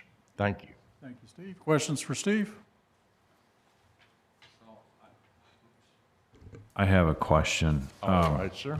Just where you live relative to the property. I'm looking at the map here of the one that looks like this. I don't know if we can pull it up. And the map right next to the entrance on Wedgewood Circle looks like there's a 2000. And so I guess you would be down the road from that? Is that Just right around the corner. around the corner? Yeah. I'm at the corner of Brookside. And Yeah, I don't see that, but, yeah, okay, so it's, not on. like, how many doors down would you be from this property? How many houses are away from? Oh, probably 3. 3? Okay. Yeah. Thank you, Steve. And if I may, one of the other things, we said there have been 9 or 10 people that are against this motion. The total amount of people in our community, I believe, is 20. So, Thank all you. right. All right, who was next to speak? Where'd you go? There. Yeah, if you want to come. Yeah. And if I get your name and address, please? Yep. My name is Aaron Stack. I live at 1934 Clearview Drive, so that's my property directly north up there that you see. Okay. All right. And tell us why you're opposed. Well, first, good morning, members of the board, fellow neighbors behind me from Clearview Acres. Thank you for giving me this opportunity to speak. I'm here today to speak in opposition to the conditional use permit Pres Equity has applied for because it is in clear violation of our HOA. It's in violation of our zoning ordinances. It goes against Oldham County's comprehensive plan, and because it's neither essential nor desirable. Let's start with our HOA. The company violates Clearview Acres Homeowners Association deed restrictions. Notably, it violates the very first restriction in our HOA if they'd bothered to read it, which states, quote, all lots as shown on said plat and said Clearview Acres shall be used for residential purposes only, with no more than one dwelling house, each designed for occupancy by a single family, to be erected on any one lot. The second restriction in our HOA, which I have provided for the board in an addendum letter, says, refers to Aaron, let me, it is Aaron, correct? Yes, yes, sir. Let me stop you real quick. This board does not have any authority over homeowners associations. So whatever's in the HOA, this board does not decide. That goes to whether or not it's desirable, especially for our community members. We can speak to the desire, yes. Okay. The second restriction refers to residences no fewer than 6 times. Why is this important? Because the Supreme Court of Kentucky has specifically said that short-term rentals violate restrictions that limit those lots to residential use. In other words, if you approve this application, you're setting up a legal battle. In 2018, I also provided this citation to the board. Kentucky Supreme Court in Hensley v. Gadd defined the terms residential and reside, stating, the meaning of the terms residential and reside are important in deciding this case. The common meaning of the word reside is to dwell permanently or continuously, to occupy a place as one's legal domicile. And also it's going to be important because zoning ordinances specifically say that the applicant must say they're not violating homeowners association rules. That's part of the application. And that's zoning ordinance 25050 subsection C4. They cited Merriam-Webster's dictionary because this is common sense, folks. Quoting the Supreme Court, they said, as noted by trial court, Black's Law's dictionary defines residences as personal presence at some place of abode with no present intention of definite and early removal, and with the purpose to remain for undetermined period. The court concluded that short-term rental violated restrictions that limited lots to residential purposes. Quoting the Kentucky Supreme Court again, one night, 2-night, weekend, or weekly inhabitants cannot be considered residents within the commonly understood meaning of that word, or by use of such persons constituting residential. They conclude that short-term rental use property, quote, meets the very statutory definition of a hotel, a building or structure kept, used, maintained, advertised, or held out to the public as a place where sleeping accommodations are furnished to the public.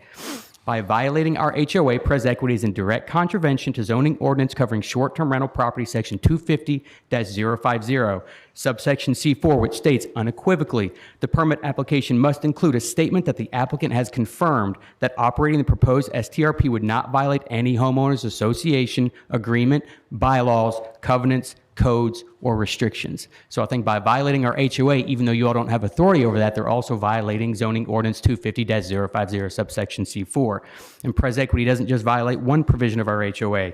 Our HOA also says that no activity shall be permitted, and I'm quoting, or carried upon any property within said tract which may become an annoyance or nuisance to the neighborhood, restriction 9, page 2. As you will hear or have already heard, there are a number of reasons why short-term rental would be a nuisance and or annoyance to our community. Our HOA also says that no commercial advertising shall be permitted. That's restriction 10, page 2. It's hard to see how Pres Equity will conduct its business in our neighborhood without ever advertising its location.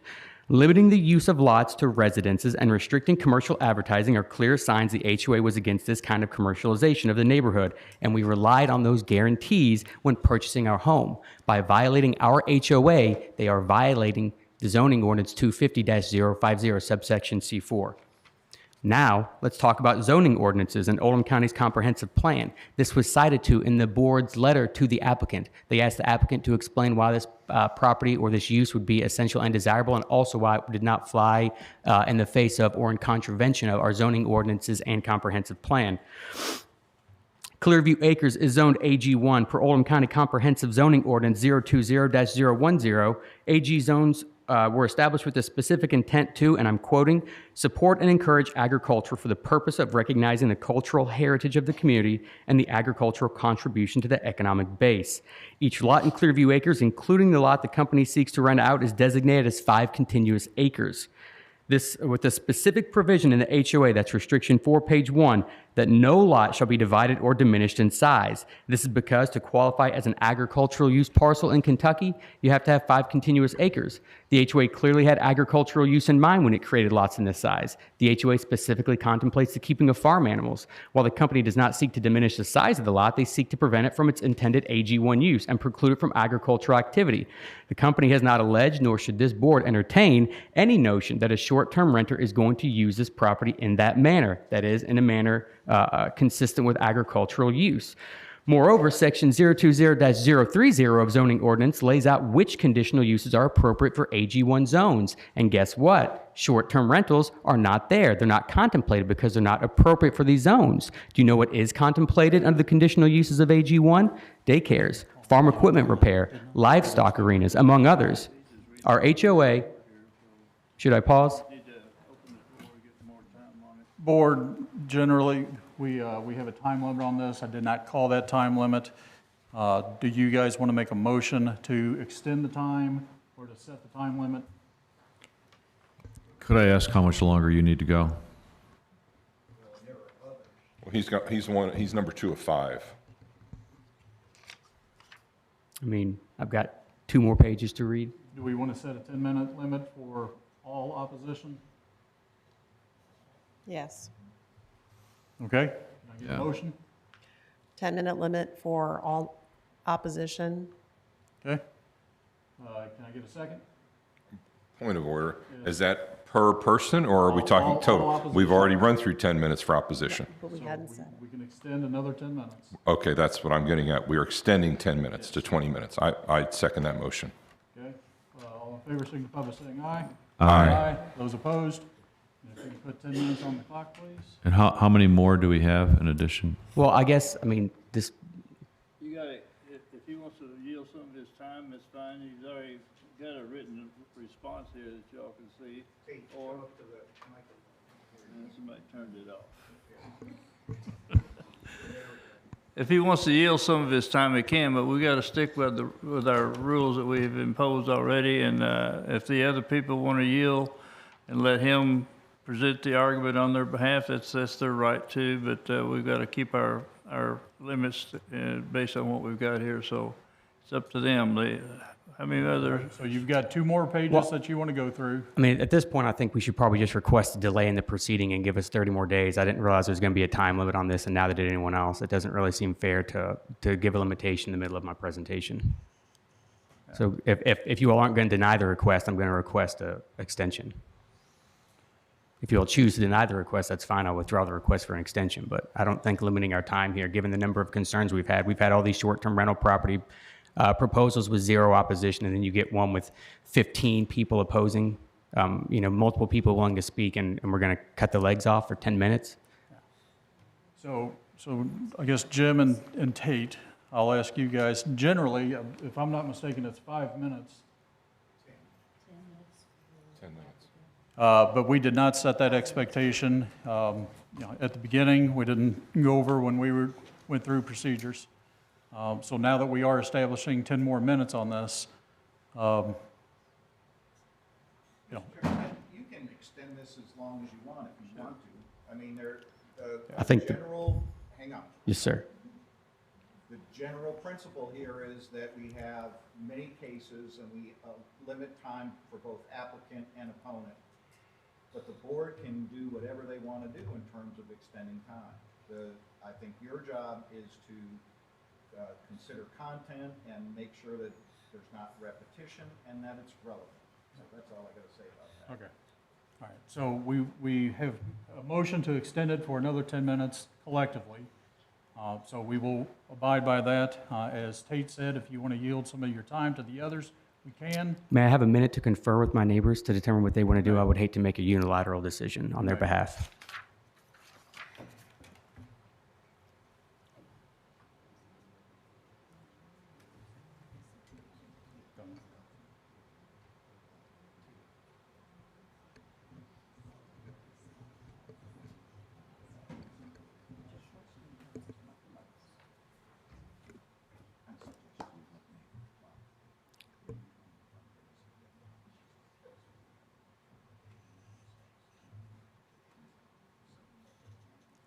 That's going to be hard to do. So I think the remaining members of the community would like to speak first, and any time left over that they have, I would ask that I be allowed to use of the 10 minutes. All right, that's fine. Okay. All right, so let's go ahead and get the, sir, if you want to speak. My name is... So just so we're clear, when I say 10 minutes collectively, so there's 3 remaining that wish to speak. And I'm going to afford the application the exact same thing that I've done with the opposition. But collectively, you have 10 minutes to speak in opposition, okay? One clarification real quick. I believe the notice that was sent out to us also included rebuttal time. Is there additional rebuttal time after they make the There's presentation? 5 minutes for rebuttal. Okay, so that's an addition. Collectively, Right, yes. but that's in addition to the 10 we're getting now, we'll get an additional That's 5 for correct. rebuttal. Okay. That's correct. Okay, let's get your, you were sworn in. Yes. Let's get your name and address, please. My name is Daryl Reinbold. I live at 2101 Clearview Drive. Basically, it's in violation of items 1, 9, and 10 on the restriction of Clearview acres. Plus also, if you look at the subdivision, there's only one way in, same way out. It's on a blind curve that you got to come in through a gully to get into the main part, the main circle that you just see a little corner of right there. With all of the people, the additional people that are going to be coming in and out of the subdivision, I think it's going to make a very dangerous entryway for those people and the residents that live in Clearview Acres. Okay, thank you. That would be the main thing that I would want to point out, other than the 3 violations. Okay. Thank you. Yes, ma'am.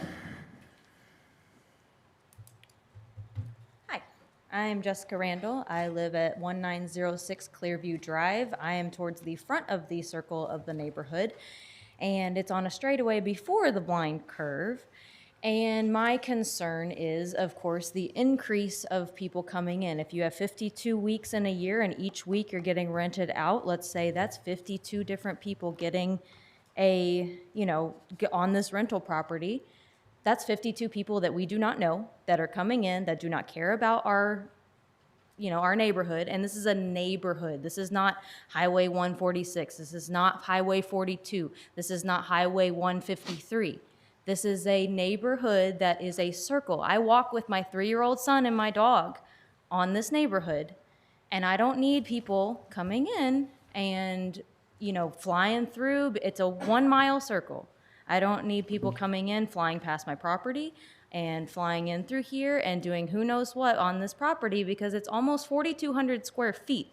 The house is almost 4,200 square feet with an in-ground pool, all the room for who knows what. It's basically a party house. You're gonna have, it's 4-bedroom, 4-bath, I think, and I just don't need any kind of additional. We bought our house. I'm from Oldham County. I went to Oldham County schools, moved out to Louisville for a little bit. We moved back to be able to be in the agricultural community. I raise chickens. I have a horse, not on my property, but I do have the intention to have horses on my property. And what if, said people that we do not know coming in that do not reside on this property are like, ooh, I want the Oldham County experience. I'm going to come and say hi to these horses that this woman has and feed them who knows what if they have diet restrictions.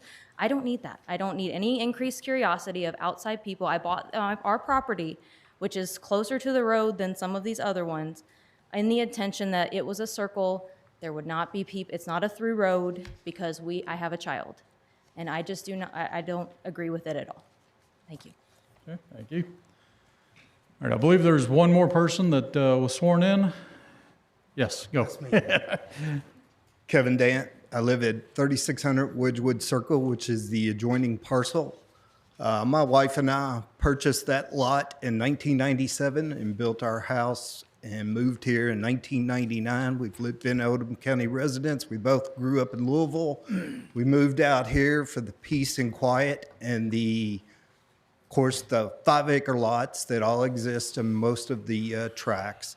But one thing that hasn't been hit on today, and my wife, the first thing when this came up is, I don't know if any of y'all have Googled how many VRBOs there are in Oldham County. There are quite a few. And if you look at the booking on them, most of them are not booked more than 25%. So again, is this what we want for Oldham County? We've always prided ourselves on being a agricultural and very connected community.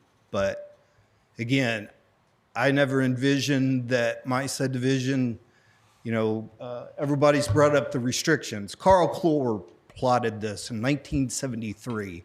I don't think he ever envisioned that today we would be dealing with short-term rentals coming into residential neighborhoods, but here we are. And, Wedgwood Circle, my existing road, it's barely 16 feet wide. If two cars are coming, one has to pull off onto the grass to pass. And the road dips down and there is some blind. I cannot see my circle, any opposing traffic until I hit, you see on the graphic up there where it says CIR, that's about the time I could see a car. So again, and the attorney mentioned noise. Well, I can tell you, it's a very rural community and you can hear my prior neighbor, they had kids. I can hear almost every word that's said over there. So the noise, you could throw that out the window. There is going to be noise. I can hear 71 on a clear night. But again, my wife and I, we are opposed because again, this is just not in the character of our neighborhood and it's not in the character of our community. Okay, thank you. Okay, if you'd like to come back. I mean, I hope the board is listening to the concerns of the community. I know the arguments that I'm laying out are more black and white and based on the laws, but there is a personal aspect to this in our community, and it's obvious given the amount of people that didn't oppose the other ones and the amount of people that do oppose this one, and I hope some of the letters are read or at least acknowledged. There are a number of people that do not like this. But getting back to the black and white stuff, the boring stuff, and I'm sorry to do this, but Oldham County Comprehensive Zoning Ordinance, Section 260.020, asks that the board can require compelling reasons for locating proposed use at this specific location. This specific location and Clearview Acres in general were intended for family homes and agricultural use, as demonstrated by the division of lots into 5+ parcel acres. Has the company explained why it submitted a statement saying it complies with our HOA when it doesn't comply with our HOA? Has the company submitted a statement as to why this particular location on 5-acre lots in a no thoroughfare neighborhood is essential and desirable? Have they explained why they didn't just buy a home closer to LaGrange on a smaller lot, one that may be mixed or mixed zoned or zoned commercial? I did an inquiry with the Board of Tourism's director, Kim Hyde. She's here today. I called, putting myself in the shoes of Pres Equity, and just simply asked, say I'm looking for a short-term rental property. I called into those circumstances. I'm looking for a short-term rental property. Where should I look? What is desirable? Where's the economic expansion going on in Oldham County? That, to me, seems like what you're looking for when whether or not you're asking if something is essential or not. And the response, and Kim can correct the record here if she so chooses, was that you should look for places that do not have neighbors, like the highways that we've seen here, that HOAs are fighting this because residential areas and residential neighborhoods want to be kept residential, and that there are zoned business districts, and specifically, for example, the business district in Pewee Valley, because Pewee Valley residences have already stopped short-term rental properties from coming in, but we do have a specific business district in Pewee Valley. And so the recommendations, my takeaway from the conversation with Ms. Hyde, the recommendations were stay out of residential neighborhoods, specifically because the economic expansion and growth that's going on are in certain areas. And that is in line with Oldham County's comprehensive plan and their land uses, which specifically say that we want to, and I've quoted this in the letter in my packet, the land uses that specifically say we have developed economic and mixed use zones. We want businesses to be in those zones, and we are trying to basically, we have a vision that has businesses and zoning ordinances that have the least impact on residences. I mean, that's some of our goals, and again, it's quoted in my letter to you all. So I think if you look at the whole thing in totality, right, you can look at the personal aspect of the community and why they don't find it desirable, and the nuisance and annoyances that might come with increased traffic and decreased security. But you can also look at the zoning ordinances and Oldham County's comprehensive plan and Oldham County's desire to recognize rural Kentucky and leave rural Kentucky alone, which is what we are. And the zoning ordinance that specifically say an STRP should not violate a homeowners association's restrictions, and they in fact do. And I haven't heard any explanation as to how a hotel, which is what the Kentucky Supreme Court defines a short-term rental property as, a hotel, how a hotel doesn't violate a residential-only neighborhood HOA. Thank you. Okay, thank you. Board members. Questions for anybody that spoke in opposition? I believe you said that there were several letters that you got, and we had said that we were going to hear the opposition and go back. Were there any points that in the letters that were not called out in the verbal opposition that we heard? I think you need to put them all in the record, and it's easier to just put them on the overhead and spend a minute looking at them as opposed to us editing what's been submitted. Okay, all right, we can do that. Could we take a moment and have a question for the staff and have a little discussion about the situation? Well, let's do that once we close the floor. All right, that's fine. I can wait. All right, put the first one down.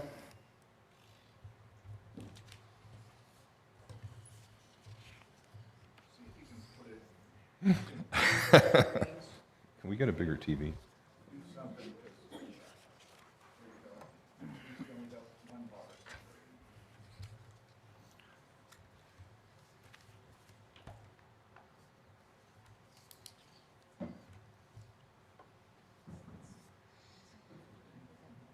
I don't want to move it up while they're reading. I don't want to move it up while they're reading it. It's hard enough to read.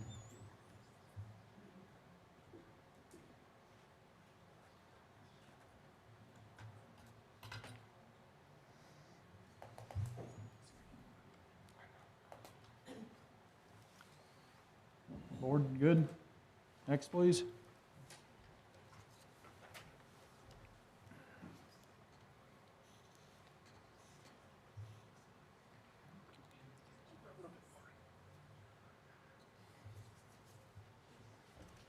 So where is 3706 Brookside?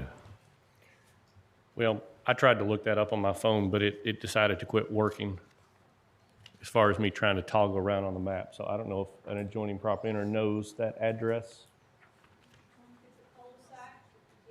Uh, So around the corner. Okay. The neighborhood is a cul-de-sac with three Sir, I need you to remain quiet right now, please. All right, if you can put the next one up. When we call people, we're recording things, people need to address at the lectern here. And this one just gives a parcel number.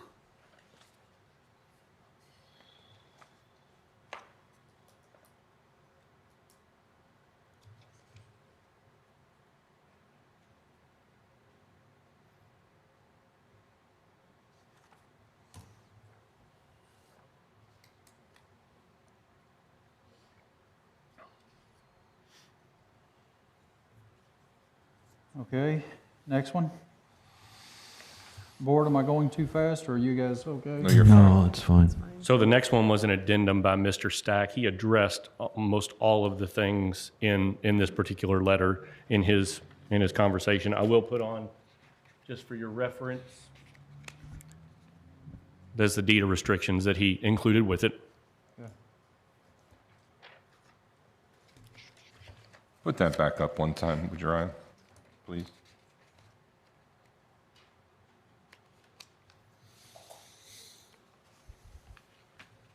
And who's that signed by? I can't see the bottom of That's that. their deed restrictions. Yeah, that's their deed of restrictions. Is that based on the HOA or the original deed of land, or what are we looking at? It was provided me by Mr. Stack, just part of his addendum. Okay.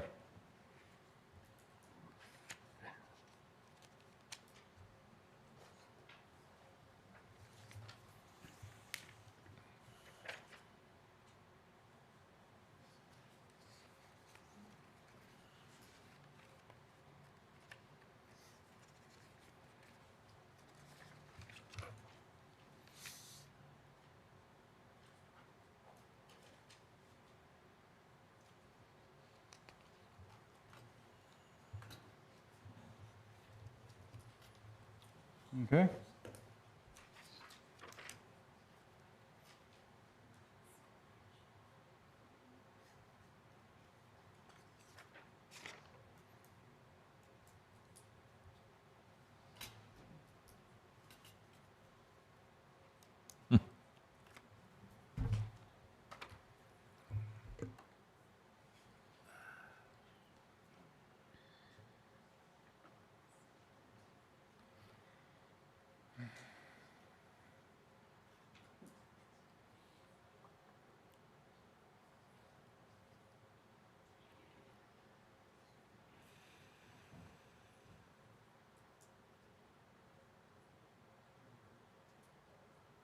Okay.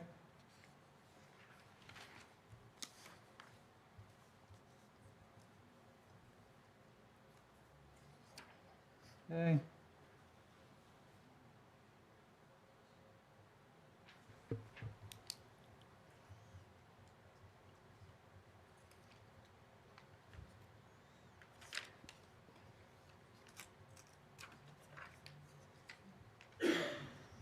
Okay.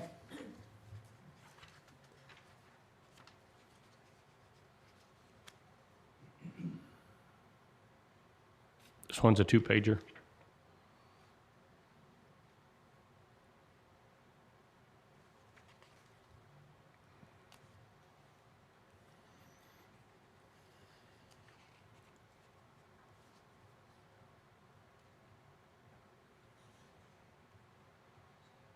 Okay, second page.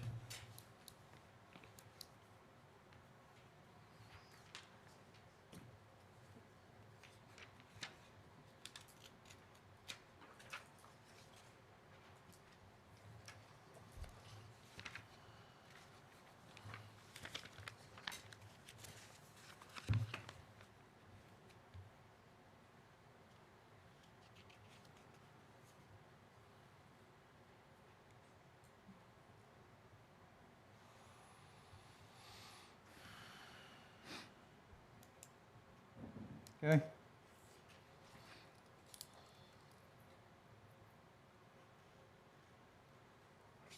Another two-page.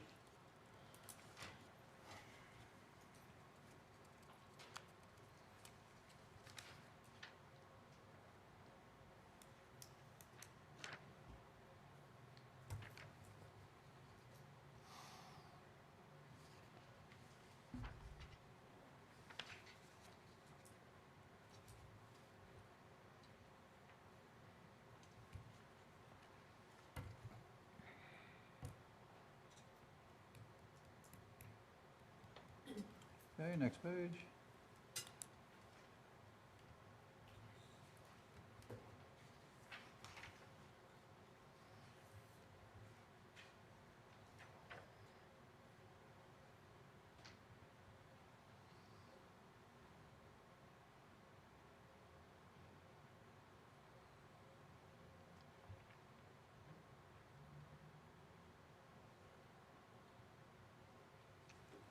Brian, could you move it up just a bit? Oh, it doesn't show their address.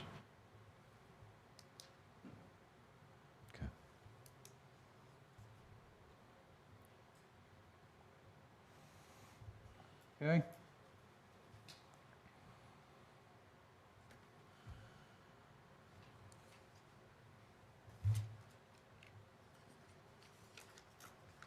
Okay. And the last one.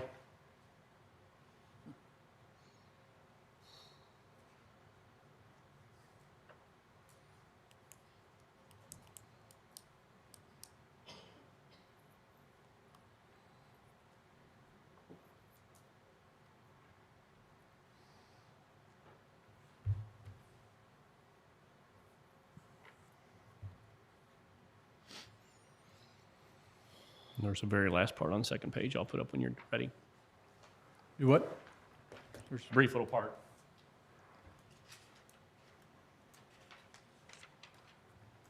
Okay. That's all of them? That's all of them. Okay. And then the two that were included in your staff pack. All right. Board, do you guys have anything or questions regarding opposition? Next is we'll have time for rebuttal, 5 minutes each, and then final statements. Okay, rebuttals. We'll start with. Hi, Chelsea Bramall again. You can put 5 minutes on. This is not a violation of the HOA. If you go back to the zoning ordinance definitions of a short-term rental property, it does consider it a residential dwelling unit and does distinguish it from a guest house, a bed and breakfast, hotel or motel. The other thing is that it's going to be a party house. We will, of course, The applicant will, of course, comply with all the guidelines regarding occupancy limits that have been considered and put in place by Oldham County. There are only so many allowed for a 4-bedroom unit, and they'll comply with those. It does provide additional economic stimulus in terms of the short-term rental use tax, 3% on a monthly basis goes back into the community for the tourism purposes. I believe for the tourism purposes. A ripple effect, that's why we're here. So this isn't a blanket approval. You all take these applications seriously, and each application comes before the board for individual consideration, and we appreciate that. And also appreciate the structure, that this is not going to be a ripple effect, that each application is considered on an individual basis. In terms of traffic and speeding, I can only say in my experience, the people who live there are the worst violators of speeding in a neighborhood, because they're accustomed to the curbs and the traffic, and they know it, and so they go faster. So there's no guarantee that is going to add to the problem. In terms of an agricultural use, this is a 5-acre minimum subdivision. It's kind of too small to plow and too big to mow, that kind of thing. So yes, it is agricultural use, but agricultural uses also include residential, and that's what this is going to be. So Thank you. do you have anything else? I do. And, I'm just going to turn around. No, actually, I need you do to that? speak into the mic and speak to the I'll board. speak, okay, well. So, when I look at the letters up there, is obviously there's a passion that these neighbors have, right? They're concerned about this disturbing the quiet enjoyment, the reason they came out here to buy 5 acres out there. And so I'm going to ask you not to approve it if you feel like it's going to do that. I'm going to say boldly, don't approve it if you don't think so. I would ask you to consider how this is different than other approved STRs that we have, even today and before. Like she just mentioned, there's things we can't control. Yes, I can't control someone's speeds to the neighborhood. I can't do that in downtown LaGrange. I can't guarantee that somebody's not going to run that stop sign that we have right in front of the railroad right there. But what I can do is I can provide guidelines like we all do, like we all set a speed limit. We set guidelines for the people that come and stay at these properties, and we communicate with that. As far as the traffic goes, the majority of my short-term rentals operate at a 50% occupancy, and that may seem low in the long-term world, but that's a pretty good rate in the short-term world. So then half of the year, the property there's not traffic coming into the neighborhood. It's occupied 50% of the time. The majority of mine rentals are folks that are staying a little bit longer stay. I have situations in insurance situations where someone's house burnt down, they need a place to stay for 30 days, 60 days, 90 days. We do use it to bless others. We use it to bless others that don't have the opportunity to experience a nice pool in a nice neighborhood like that. So it's not just your bachelor parties that are out drinking till 2 a.m. and hollering and dancing. That's not the purpose that we're trying to provide. So I know that's kind of like a cloud vision of what I'm trying to portray here, though, is that if you all strongly feel like this is going to disturb the quiet enjoyment of these neighbors and disturb Oldham County, then don't approve it. But I don't know if I can find those support for that. Good. All right, thank you. Thank you. All right, if you can put 5 minutes back on. And collectively, for opposition, you'll have 5 minutes. Does anybody wish to speak other than, obviously, Aaron? Does anybody else wish to speak? All right. I don't plan on taking all 5 minutes, too. Well, so you have others that want to speak in opposition, so I don't know if you two want to quickly get together and just split it in half, or however you want to do it. There's a lady at the back lived in who wants to do it. Far back row back there. She raised her hand. There was somebody else that wished to speak in rebuttal, in opposition? Ma'am, if you could come forward and the three of you discuss how you want to do this. She didn't testify initially. Well, she didn't, but we can swear her in and get her in rebuttal. If I can get you sworn in. Yeah.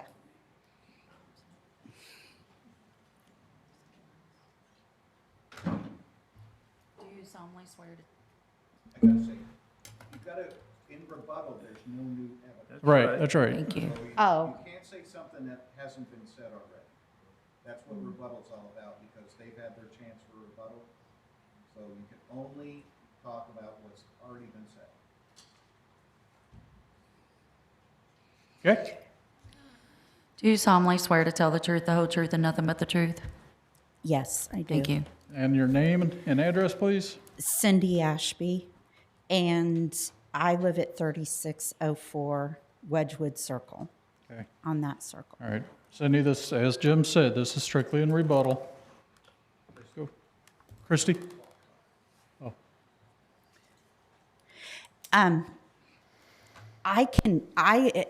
This is going back to noise and traffic. I can hear them, and we can hear each other on the circle.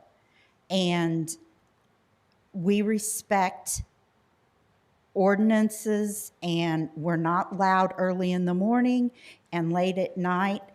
And as far as traffic, as Kevin said earlier, it is a very narrow lane.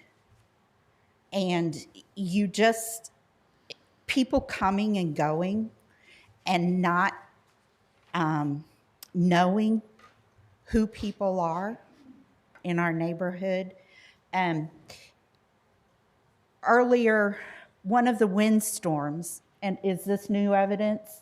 yeah, it I sounded guess like it it's would- starting. I guess it would be, because there was a tree across the road.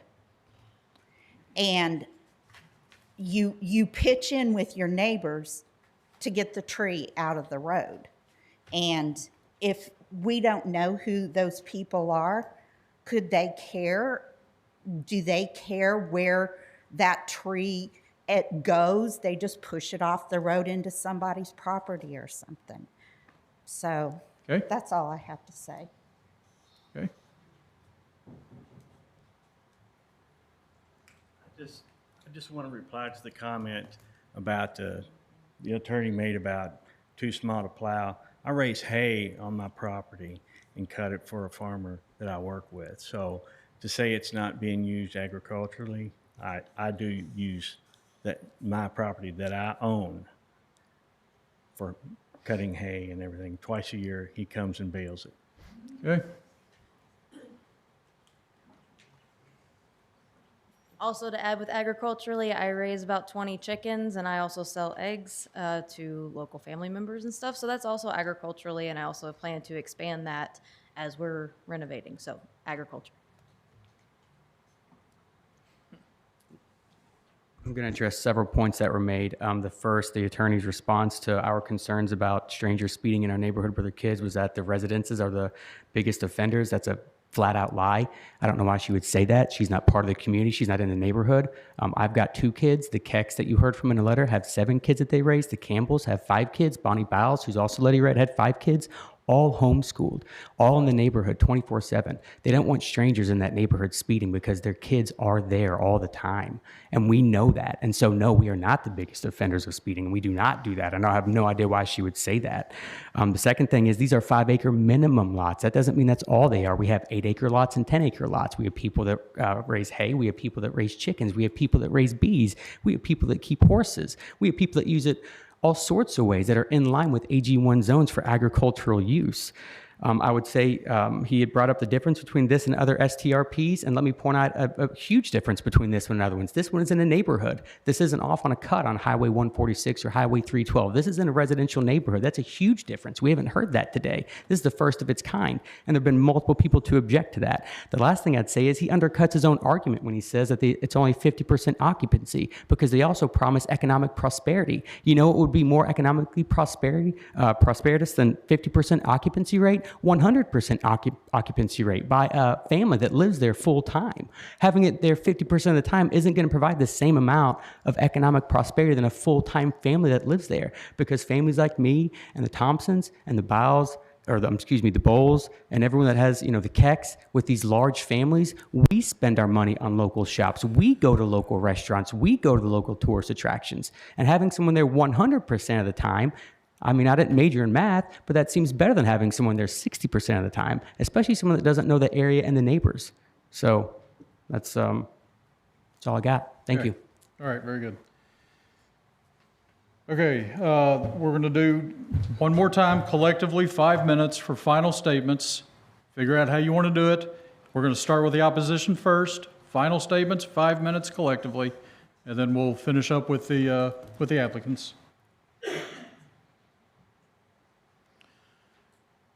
Okay, opposition first. Any final statements? Okay. Applicants, any final statements? No final statements from us. I think we've presented the testimony. I think you have a clear picture of the project, and no further comments are necessary. All right, very good. Board members, questions for anybody, including staff? Charlie, I think you had questions for staff. Yeah. In looking at this and looking at the application for use, we have an assurance that the applicant will adhere with all homeowners association agreements. In 5505, 250-05, it does say that a statement that the applicant has confirmed that operating the proposed STRP would not violate any of the homeowners association agreements. What is our ability to determine whether or not that's true or not on the application?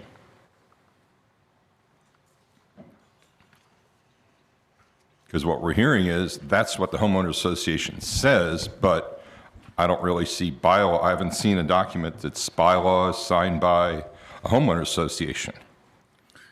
Well, you didn't have a chance to read it, but Ryan did put up the deed restrictions. That was from 1973? Well, we assume that those are still in place. And we have a valid homeowners association operating in this neighborhood? There's still deed restrictions. So then what is our position on trying to determine who's telling the truth? Is this a civil matter? First of all, I'm assuming that the staff brought this before the board based upon legitimate position of planning and zoning. The staff believes that this is properly zoned. Forget the homeowner restrictions right now. Talk in terms of the actual zoning regulations that would approve this in the first place, notwithstanding other legal arguments. That's not necessarily true. It is an application that is appropriate to be considered by this board. That's all I wanted to know on that. So it's only appropriate to be here. What we're finding now and what we're asking for now is the second part of these non-owner occupied proposals, and that is the actual STRP application. And we tabled the first docket item from last month to get that and see how it fit and other questions, and we have that in the packet. And I think we really do need to consider, you need to consider, and it makes our job a little bit easier. Is there a potential conflict with deed restrictions? And I say when a potential conflict. Do we read all these? Now we're treading into this. We don't enforce deed restrictions, but we've got to read them. Why would we issue a conditional use permit if it was going to actually be in conflict with the deed restrictions? Let me go back to something if I can, and I'll get back to these deed restrictions. You know, the first thing is Hensley versus Gadd is the Supreme Court case that really says this is commercial in nature. Let's be clear about that. So the zoning regulations, if you're in a commercial zone, perfect. You don't even need to be here. You're a hotel, motel.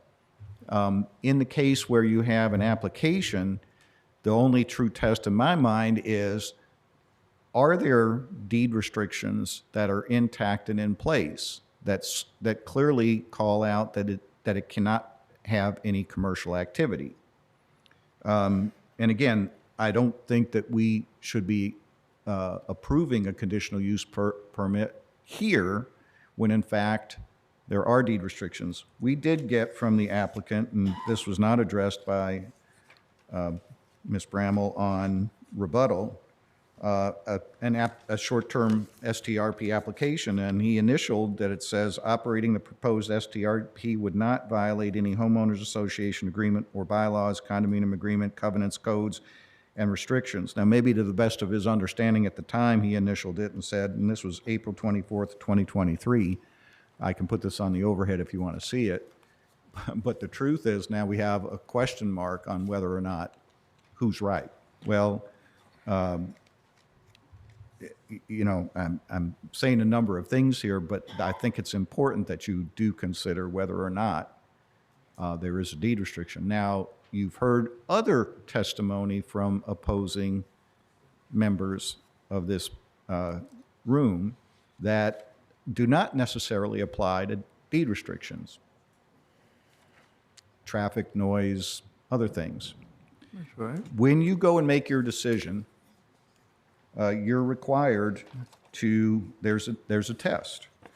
And that test is, and it's on the second page of your staff report, and it's always in there, that a motion needs to,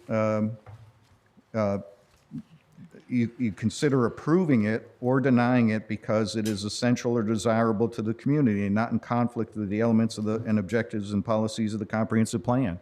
I mean, you can hang your hat on that if you believe that it is, in fact, desirable or not desirable to the community.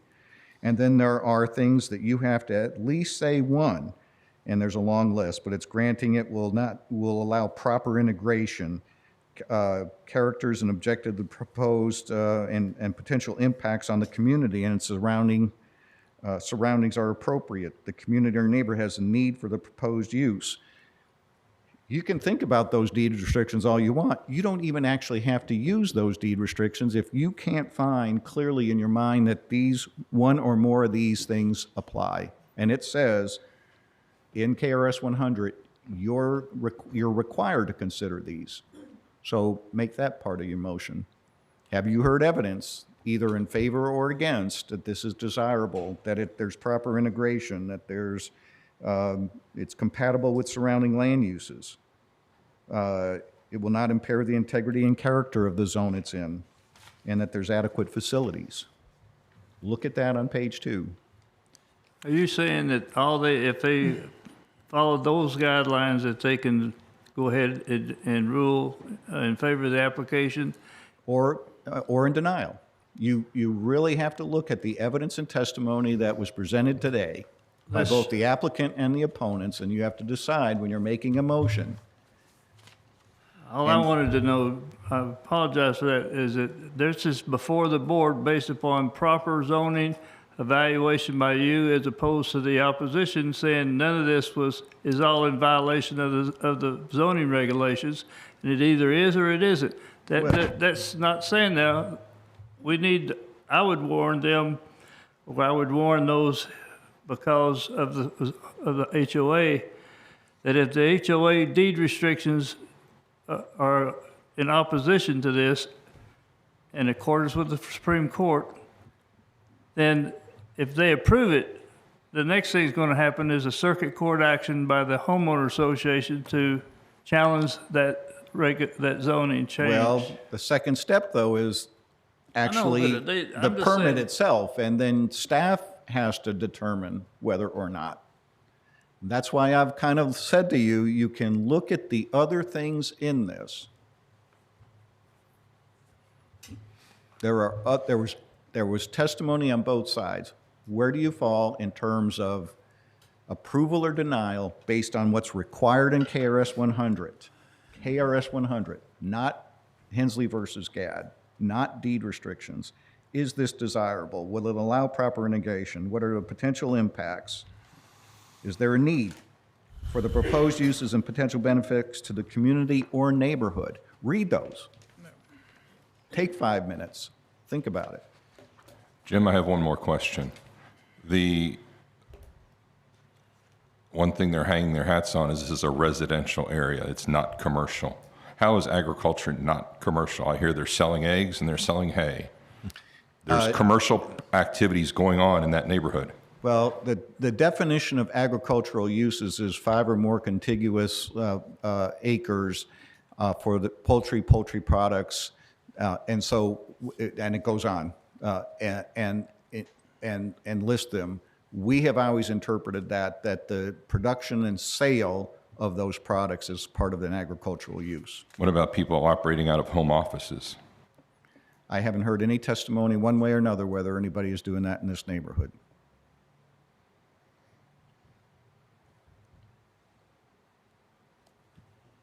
Thank you. Can I please ask you a question? It's just a No, not at this time.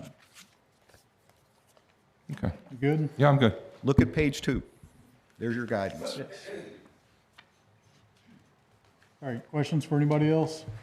For staff, I just have an observation that would be helpful.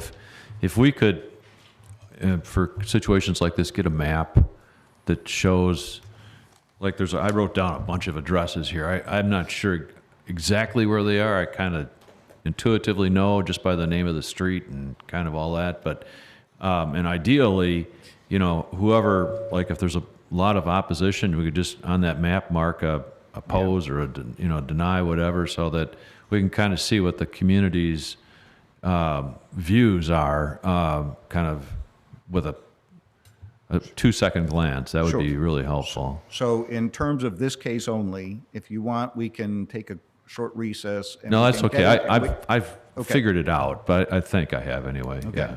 I was going to say we could Well, take a that's a good recess, call put out. it Yeah. on In the future. Yep. Yeah, in the future, it'd be Yeah, nice if we to could have have a an map. idea of where the opposition is coming from. Right. Okay. All right, anything else? Gretchen, anything? No. Okay. Yes? I just want to make note that all 4 pages of the deed of restrictions were provided to her. I did only show that first page because that dealt with the residential purposes. There were 4 pages, and it is in Christie. It's been submitted to the record, so I just want everybody to know that those were in there. Okay. All right, board, anything else? All right, I'm going to close the floor, open it up for discussion.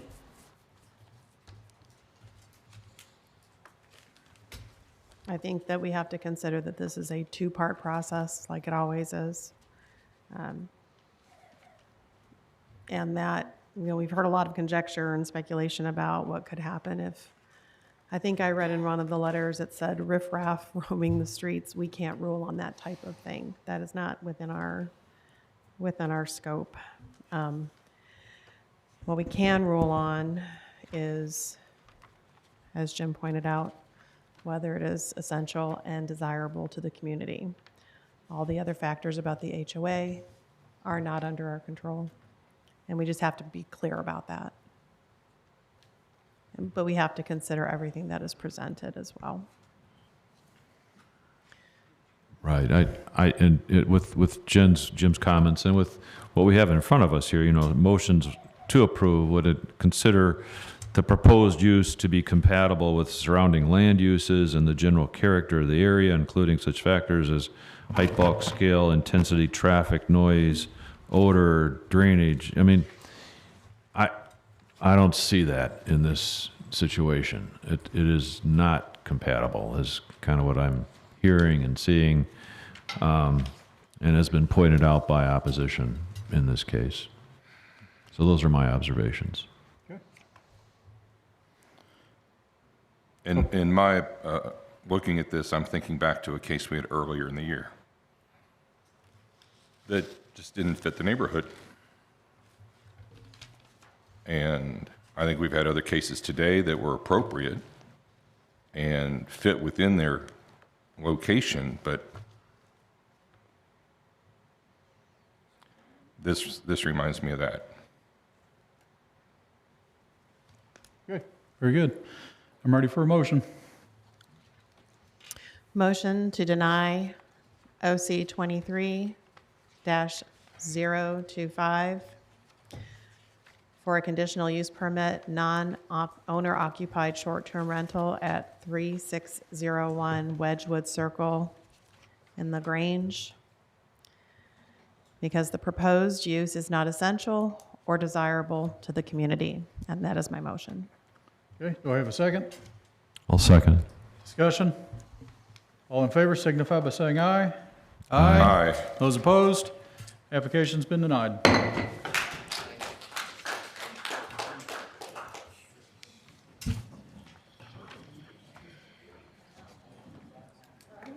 And Gretchen, if you'd like to read the next one, please. Mr. Chairman, I apologize, but could we have another short break, please? Need a motion for that? I make a motion that we take a short break. Can I get I'll a second? second. All in favor? Aye. Signify by saying aye. Aye. Those opposed? Short recess. Turn off your mics.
Do it. Mr. Chairman, I make a motion, we reconvene the meeting. I have a motion to reconvene. Do I have a second? All in favor signify by saying aye. Second. Aye. Those opposed? We are back in session. Those people that are still here, if you want to carry on a conversation, please excuse yourself. That's already happened. All right. Gretchen, you want to read the last one, please? OC 23-026, an application has been filed requesting a conditional use permit for a non-owner occupied short-term rental property located at 1407 Robertson Drive, Crestwood. Okay, thank you. All right, Ryan Fisher. Okay, thank you. All right, Ryan Fisher again. An application has been filed requesting a conditional use permit for a non-owner occupied short-term rental property at 1407 Robertson Drive in Crestwood. Here's your site information. It is zoned both CO1 conservation and AG1 agriculture, and it sits on 5.5 acres of property. No site history. Case history, once again, we were posted to the website on May 30th. These adjoining property owner notices were mailed on June 2nd, and the public notice appeared in the Oldham Era on the 8th. Here is the parcel in question. Once again, house sits way back off the road.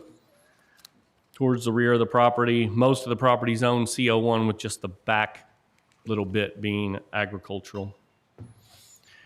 And won't go over this too much, but we're here for a conditional use permit for short-term rental. Same definitions and same standards we've been applying for all the other ones. And then our responsible party map. This is once again, Shelbyville, Kentucky would be the responsible party there, and you're looking at 17 miles at the most on those 3 trips.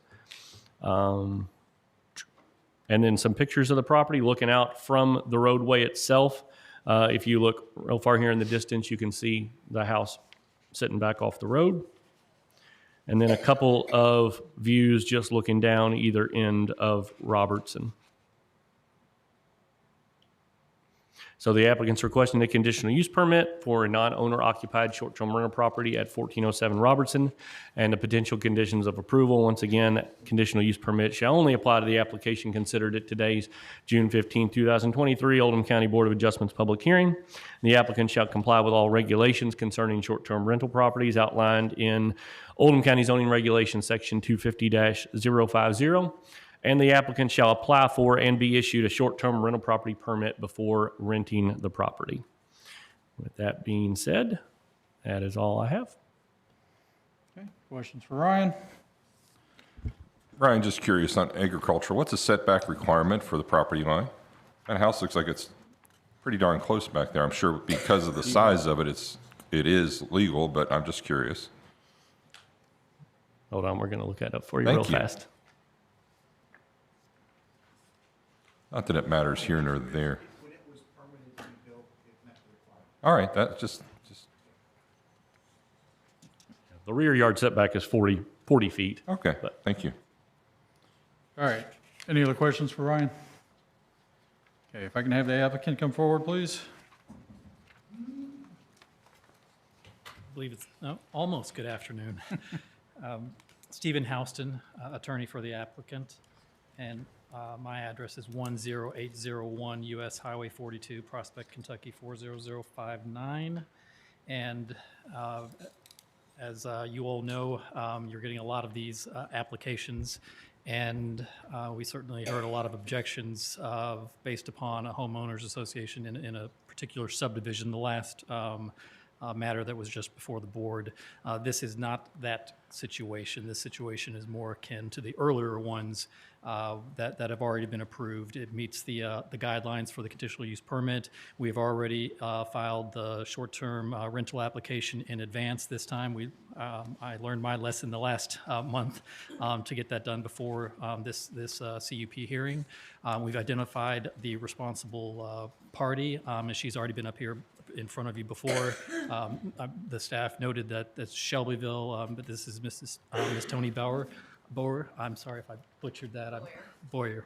who's been up here before. She's very familiar with Oldham County, spent most of her life here, and just recently moved just right across the line into Shelbyville, but she certainly meets all the requirements. She's been working with the applicant very closely to make sure that he sets this up the correct way, and she will be responsible for making sure that it gets managed from top to bottom, and this is what she does for a living, and she's certainly already been acknowledged by the board to be qualified to do so. In addition, we also have a nearby neighbor who's here to testify in support of this application, and she will speak after Ms. Bower.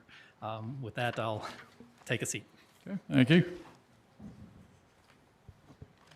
Hello again. Hello.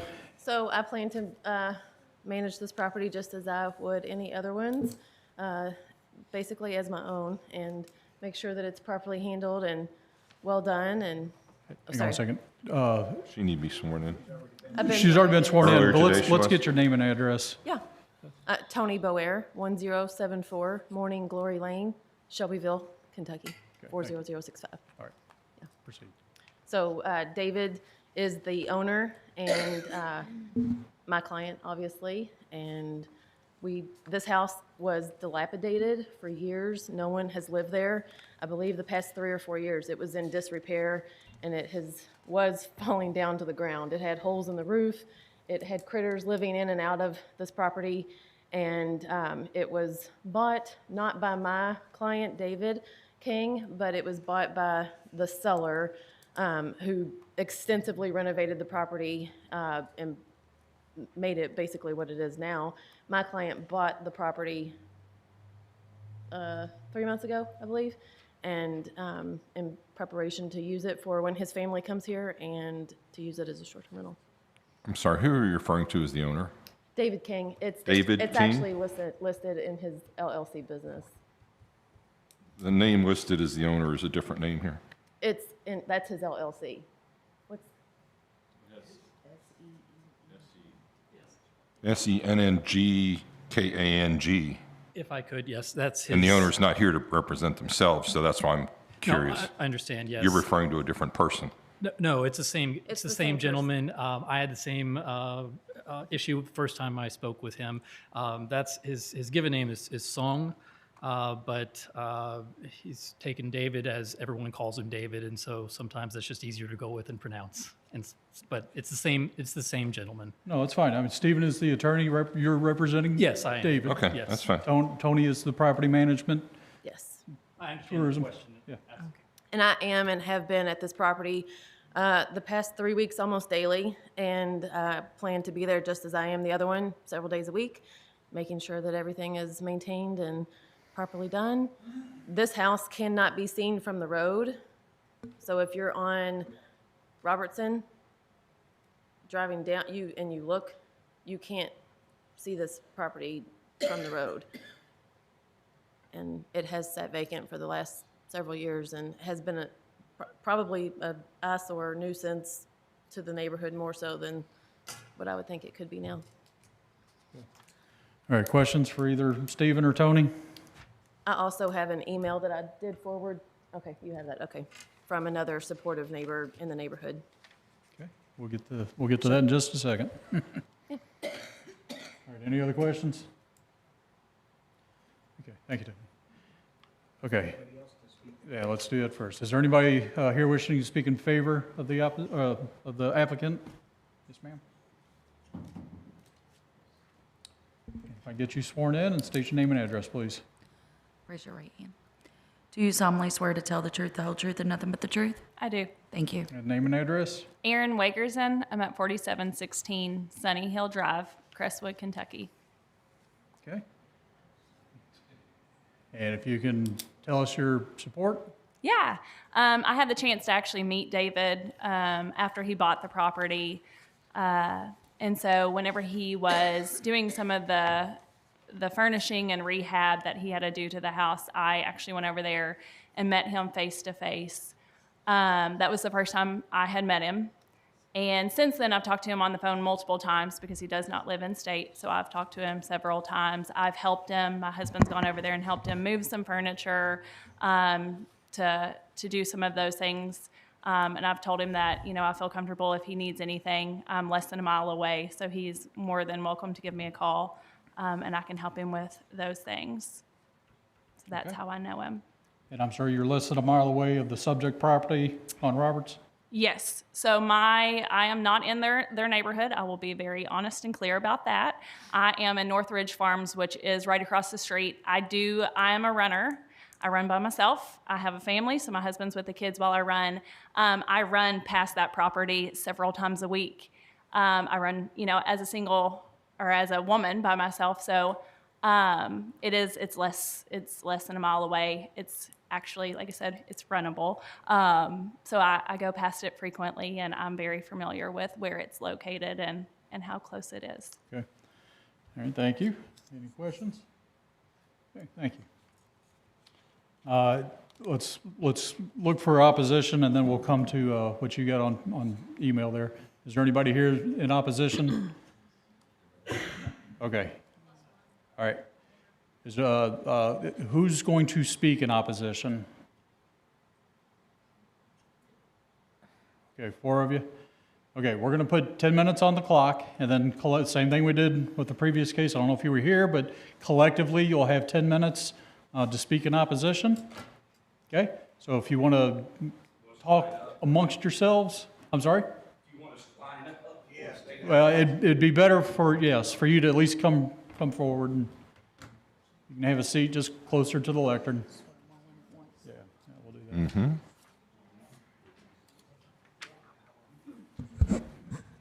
All right, while I've got you guys standing, let me swear you all in at the same time.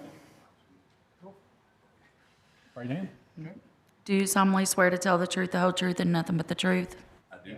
Thank you. Okay, and then who wants to start? Is it all right if I present my cell phone, if I have it here for my notes? Or, I got paper notes too. Yeah, yes. Okay, actually, they're on my cell phone. That's fine.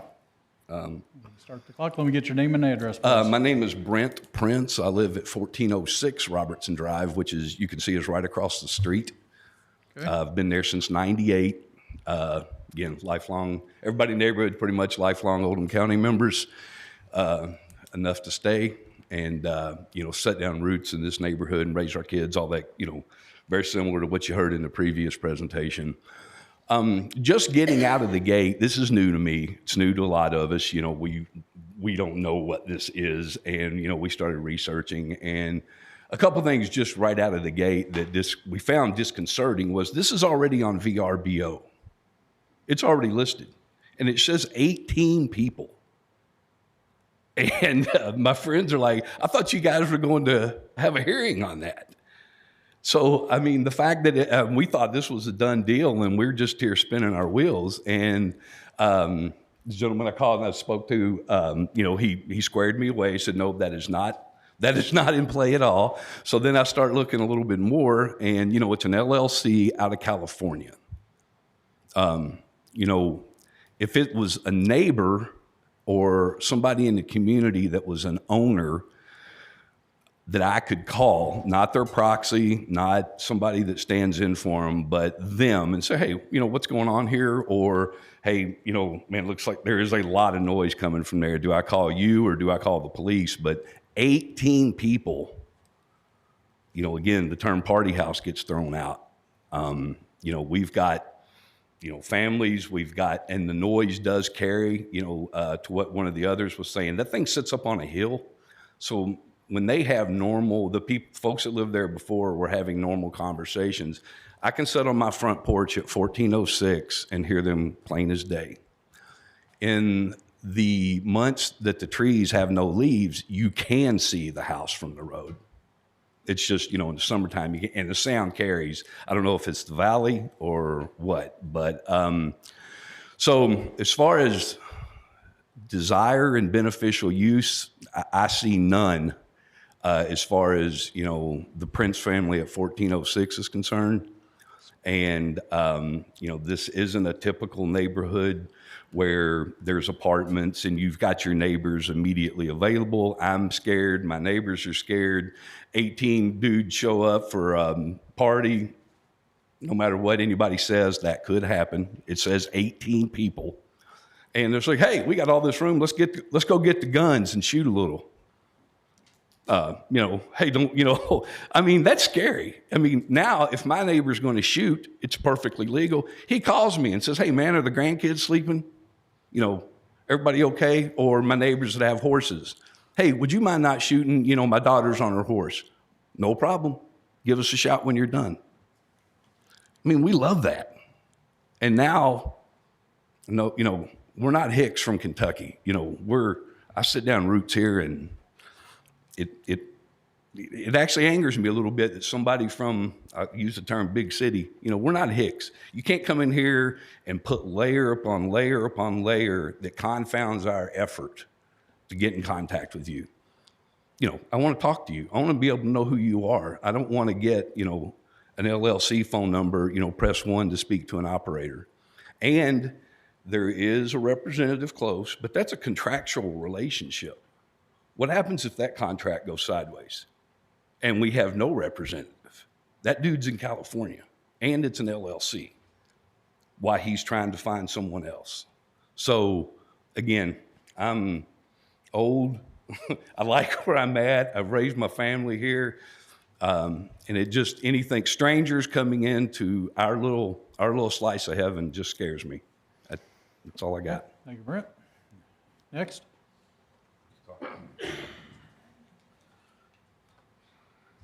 My name is Henry Podgorski, and I have a fence along this, I guess it's the east side of the property. We share a horse fence, and we can sit on our porch. What's your address? It's 1405 Robertson, and we sit on our porch, and we can hear, it's a gravel driveway, we can hear trucks, people talking. Even when they're at the house, we can hear people, while they were doing construction, people were there till 2, 3 o'clock in the morning, driving up and down trucks. And I've heard gunshots, and my wife really freaks out when she hears any shooting. And there's deer all over the place there. And with like you said, 18 people, I've been in that house before it was remodeled. It's a small A-frame. I just can't imagine 18 people in that house. But I don't know where they're going to stack them, but that doesn't matter. Point is, with that many people are going to come and go, make noise, and they have all these activities they plan, and they already have people advertising the place. And nobody came over and said, hey, this is what we're going to do, what do you think? They just did it. And that's what I have against it. And if somebody was told what they're doing, I would have considered it, but still I wouldn't have gone with it. This is my home. I've been there for over 20 years. I raised my grandkids there, and it is just not the kind of place I'd want to have that in that location. Okay. Thank you. Thank you. Next. Name and address. Greg Galbraith, 1503 Robertson Drive. I'm also here representing my partner who lives with me. She's also been in contact and submitted some documentation in opposition. Her name's Julie Koslerich. And also representing the many other people, neighbors that are here that are not speaking. First want to state that our neighborhood, the Fiber Farms neighborhood, has a deed restrictions that do state that lots shall be used for residential purposes only. And the lots are also at least 5 acres at least, and many are more than that, 8, 10 acres. As stated, the property has already been advertised on Verbo prior to being approved. This alone is already in violation of the short-term rental property regulation for advertising before approval. In addition to just simply advertising, the fact that it states that it sleeps 18 is not correct. Based on the regulations, it's the number of sleeping rooms times 2 plus 4. This house was sold as a 5-bedroom residence. That would be 14 that it would sleep, not 18. Also, it was available as of June 10th to actually book it. There were blackout dates in the future, but there were plenty of dates that you could select to book this week. This was as of last Saturday. There were dates available to pick this week, next week, and so on, before even application approved.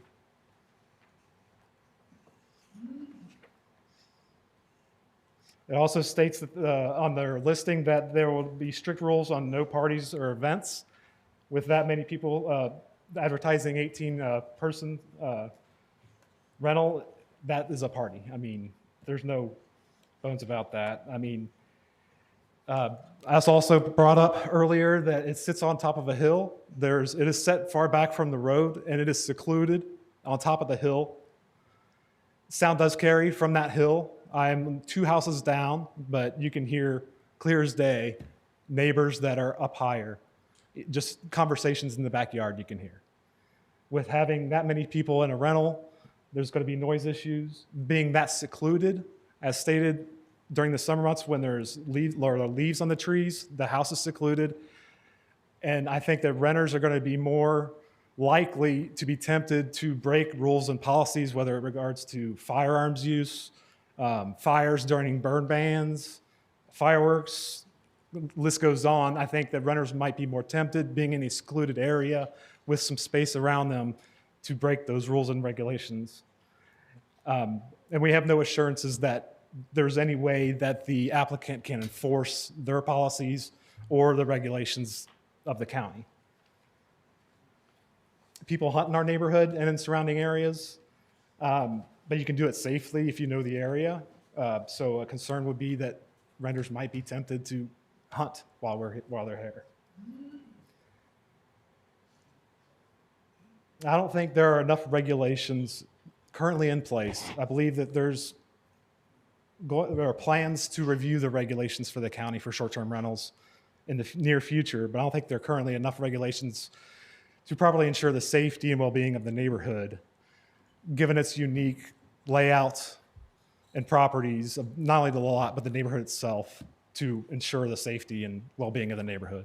Okay. Thank you. Thank you, Greg. We're out of time. I know there's one more person that wants to speak. Can I get a motion to extend? You choose whether it's, ma'am, 2 minutes. Do you think that'd be sufficient? Can I get a motion? Motion to expand the time by 2 Second. minutes. All in favor signify by saying aye. Aye. Aye. Those opposed? We can put 2 minutes back on.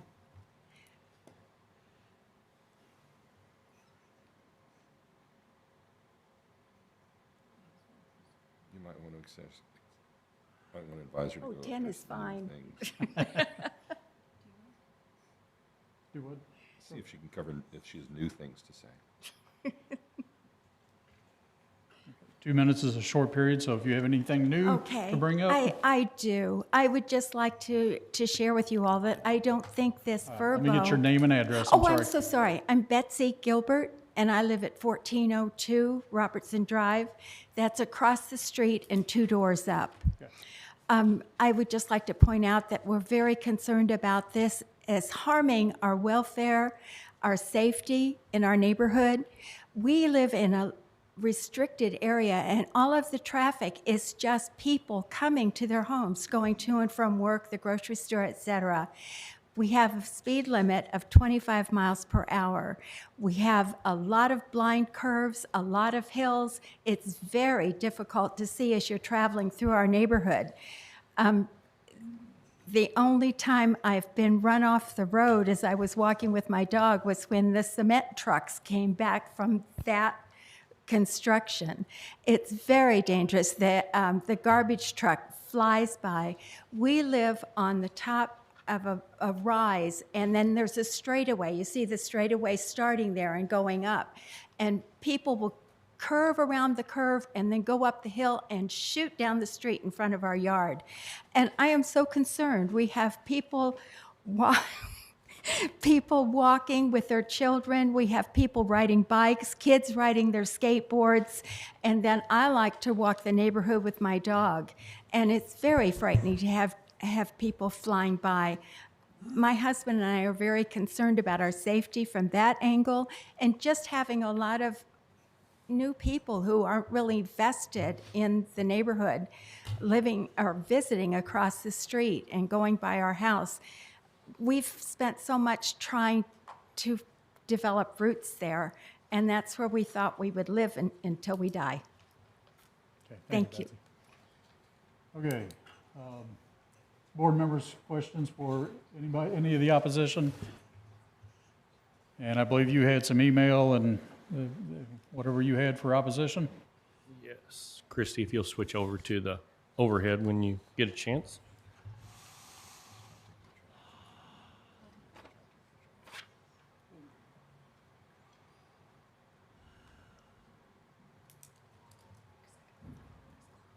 So this is a letter of support for the project that I received. And it just says resident of Fievel Farms.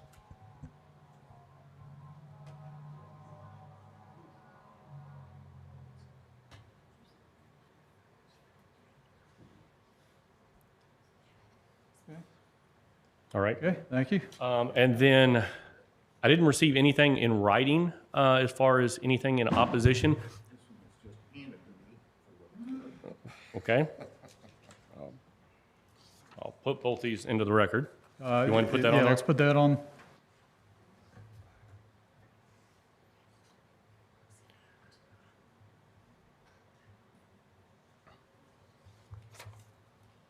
Okay. All right. Did receive a lot of phone calls on this with clarification of what was going on. Some of them have come to speak today. Did get a lot of input about it being already listed. So I will show you, if you can switch it over. This was part of the emails that came from opposition stating that this was already online. Now that morning when I did receive that email, I emailed the applicant and said, is this listed? Their response to that was it was listed so that they could create the listing. They've now taken it back off and it's not active. I did look at it. It was still on there, but it wasn't, you couldn't get any dates. They were all blocked out and it said, oops, we can't provide you a quote at this time. But this was one of the listings. She sent several showing where it could be rented up to 2 months. So that's one of these. I will show you the rooms. They've got 7 bedrooms listed on there. Their short-term rental application, if you look in your packet, only states 5 bedrooms, including the diagram of the floor plans show 5 bedrooms. The listing shows 7. And here it shows you those rooms and beds again. And then maximum overnight guest being 15. So, and that was all in that opposition email, but nothing formal as far as a letter goes. So, yes. Question, they have Murphy beds and open spaces as 2 of those bedrooms. Does that count as a bedroom? So that's a good question. So normally bedrooms, you got to look at the egress opening, that you can have a bedroom if it's got a certain size window to be able to get egress out of. On those floor plans, did they show Murphy beds on there? I saw it in your list of what you just presented. If you go okay, up 2 on slides, go up one more. Go up to the VRBO. There, that one right there, right there. Okay. Yeah. So on bedroom their, 6 and 7 are in open space or loft open space. Go to your page before that. On the right-hand side, it says guest 5 guests. right. So That's where they were trying to book it just to get to see it. right. Yeah, that was where they were trying to create the listing to show where it could be rented at that time that they stated that it could. Like I said, when I looked at it, you couldn't do it. But and then the short-term rental application's been provided to you, so you can see their floor plan that they provided. So I apologize. Can you put the letter of support back up real quick?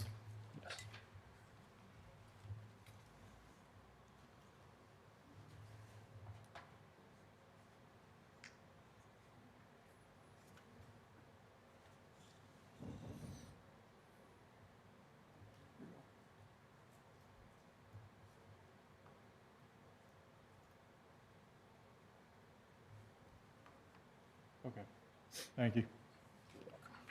All right, any other questions for Ryan? Okay, let's time for rebuttal. We need 5 minutes. We're going to start with the applicant first. You'll have 5 minutes for rebuttal, and then those of you that were in opposition, you also have 5 minutes. Please discuss among yourselves how you want to do that. And then at the end, you'll have 5 minutes for final statements. Same thing, collectively 5 minutes, figure out how you want to do that. So 5 minutes for rebuttal. I first wanted to address that I did not create the listing myself, so didn't want to take responsibility for that, but he has taken it down since he got the pictures uploaded and things like that. So he did do that and wanted to be compliant. He fully wants to be compliant. He does want to know his neighbors. He wanted myself and Stephen to make that very clear that he's already been here for 2 weeks and spent time at the property, and he plans to visit often, which is another purpose of his property. The weapons that have been brought up on this specific case was interesting to me because I know as a concealed weapon permit holder myself, if I go across state lines, that may or may not be valid. So as many properties as I own myself that are short-term rentals, not in Oldham County, but in other states as well, you can't use your weapon in most cases. And I've never had any weapons brought to any of my properties or used at any of my properties. And for the guests that I encounter, and when I talk with them and ask why they're coming, they're not spending their days 10 hours a day at the properties.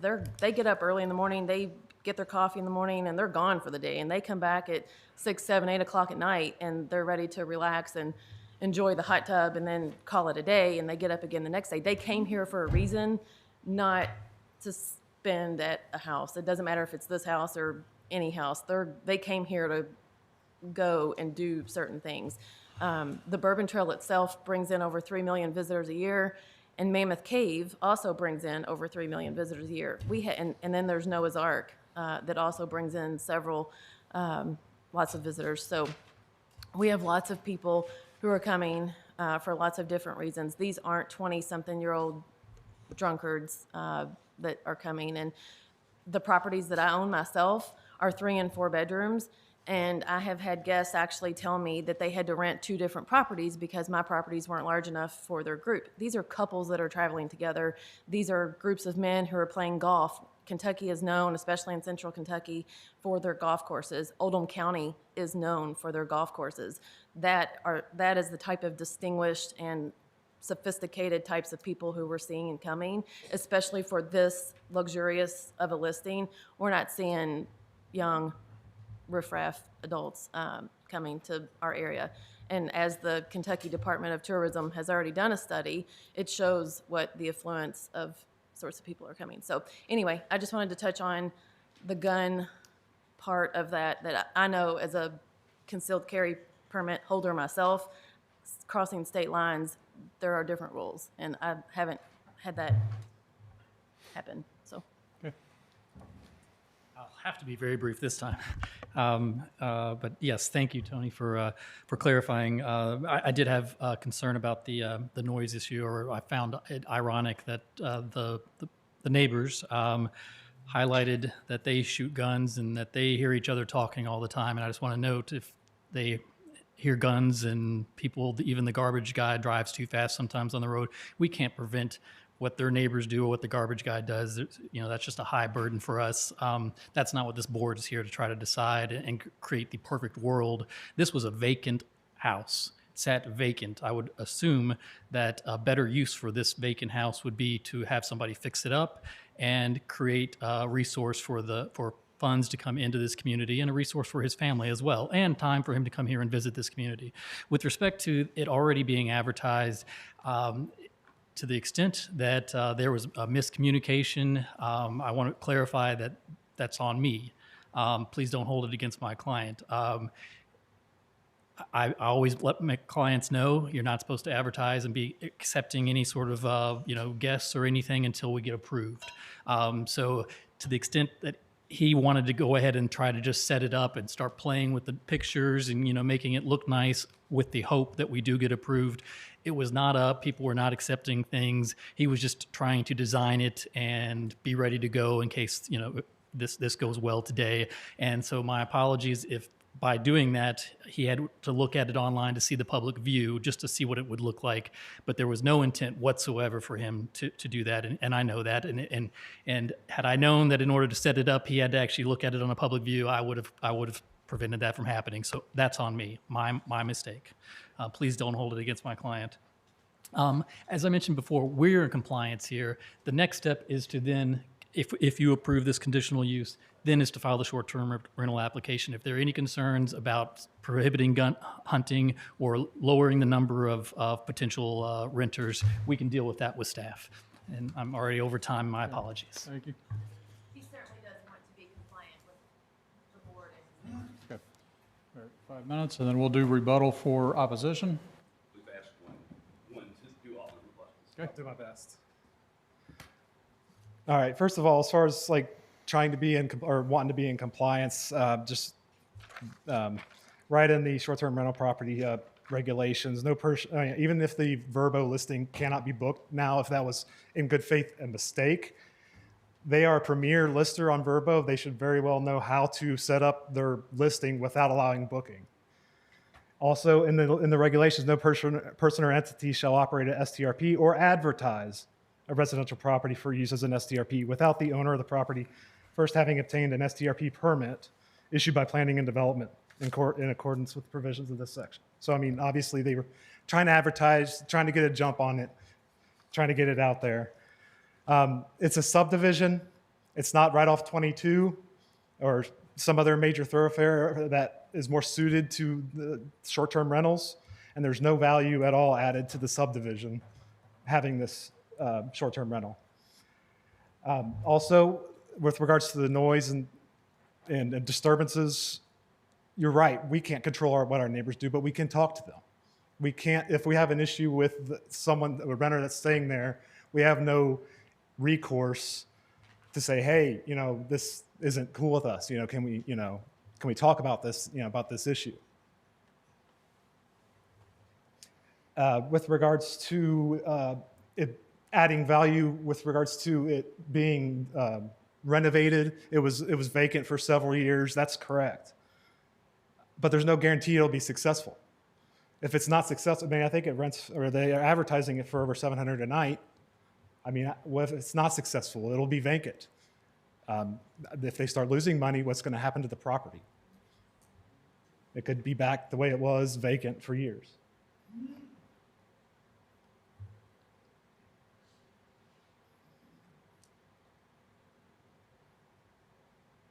As far as renters wanting or spending most of their time away from the property, they're advertising it as getting the country experience. Just based on that, we expect that the renters will probably want to spend a lot of time in the country, at the property, enjoying the property, playing cornhole as advertised on their listing, having get-togethers. So we anticipate that the renters will be occupying that space the majority of the time that they're renting, and not away from the property as previously stated. I believe that's all I have. Thank you. Okay. All right. This is an opportunity for final statements. 5 minutes each. Any final statements? Yes, ma'am.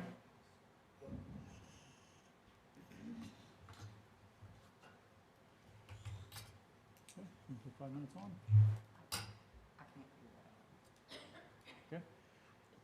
I'm sorry, I don't think any of us thought to tell you that ours is a residential area with an HOA that says that we cannot have businesses in our area. So that's a concern, and I don't think we mentioned it. I'm sorry, we didn't. Okay. All right. 5 minutes for final statements. And unfortunately, we're having trouble with the clock there, so we're doing clock on the phone here. That's fine. I assure you I won't take that much time. It's been a long meeting this month. I do want to point out, and for the benefit of the neighbors, and everybody always appreciates when people show up and participate, and I applaud everybody for doing so. That helps you do your job, and it helps the community. I do want to point out to the board that it's not the job and responsibility of this board to try to prevent anything bad from ever happening, from prevent anybody from speeding or prevent somebody from having music too loud. But what is the responsibility of the board is to make sure we comply with the regulations, that we satisfy the conditional use permit requirements, that we satisfy the short-term rental application requirements. And then we have someone within 25 miles who's qualified to supervise this and manage this property.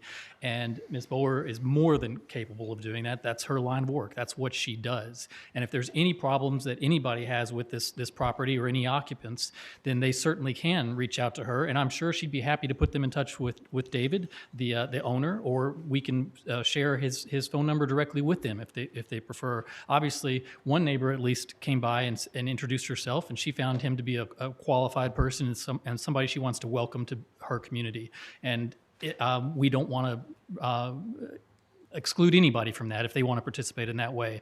But Ms. Bower will be here if there are complaints, and then those complaints will be addressed immediately and appropriately. And if there's an emergency, then by all means, authorities should be called. But it's not the obligation of this board, nor should it be, to have to try to guess whether somebody's going to be playing cornhole or whether or not they're going to be shooting guns. What we do is my clients always try to make sure they get the right people, make sure that they cull out people that they don't want, and then it's the responsible person here, Ms. Bower, to make sure that everything goes smooth and to address any problems that arise. And we're prepared to do that. We've submitted an application that's appropriate, and we comply with all the guidelines that we request that you approve this. Okay, all right, very good.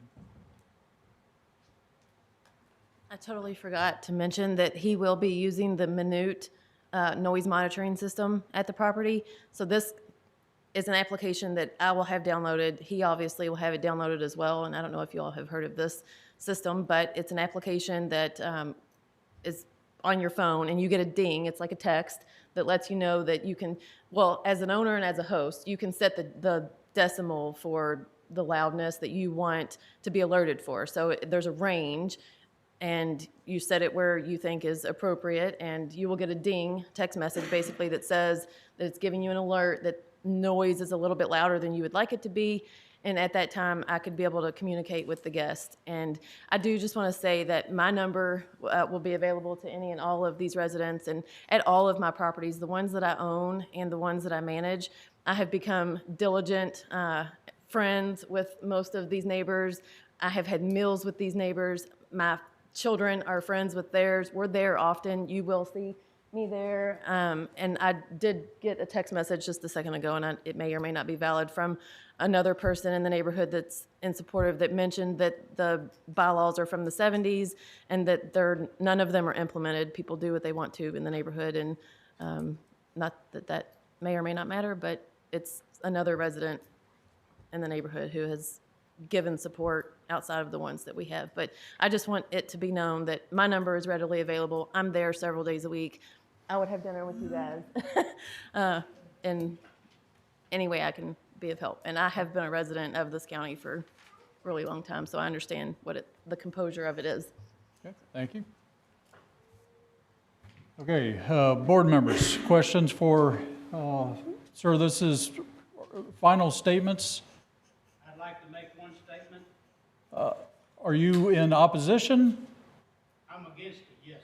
I apologize, we've already gotten past that. Board members, questions for anybody in the audience before we close the floor? No. Okay, I'll close the floor, open it up for general discussion.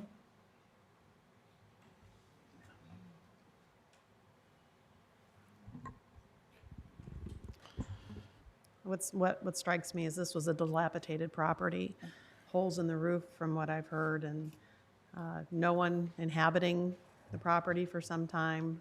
It was becoming run down. And it was renovated. Gretchen, we're having trouble hearing you. I'm sorry. It was run down, it had holes in the property, and no one was residing in the property from what I understand. And now it's been renovated for the purpose of the owner's use and for the use of a short-term rental. The road itself, from what I understand, is passable by two vehicles and not a situation like we've seen in some other cases where you have to drive off the road to pass by. It's a passable road. And the positioning of the residents on the property seems reasonable to me, to be separated from other properties and not visible to the road during most of the time. I don't think this falls outside of the reasonable use of this property by the owner, in my opinion. I would agree with reasonable use of the owner. My concern is the consideration of the neighbors and the noise and the traffic, and not so different from the last case we heard. I would encourage the owner to use it to the full extent, but trying to recover his cost by turning it into a rental, I have a problem with that he's not going to know what's going on there, even with a competent manager that's 15 miles away. Well, we could say that about most of the rentals that we approve. That could be said. Well, about- most of the rentals we've approved haven't had this opposition. That is true.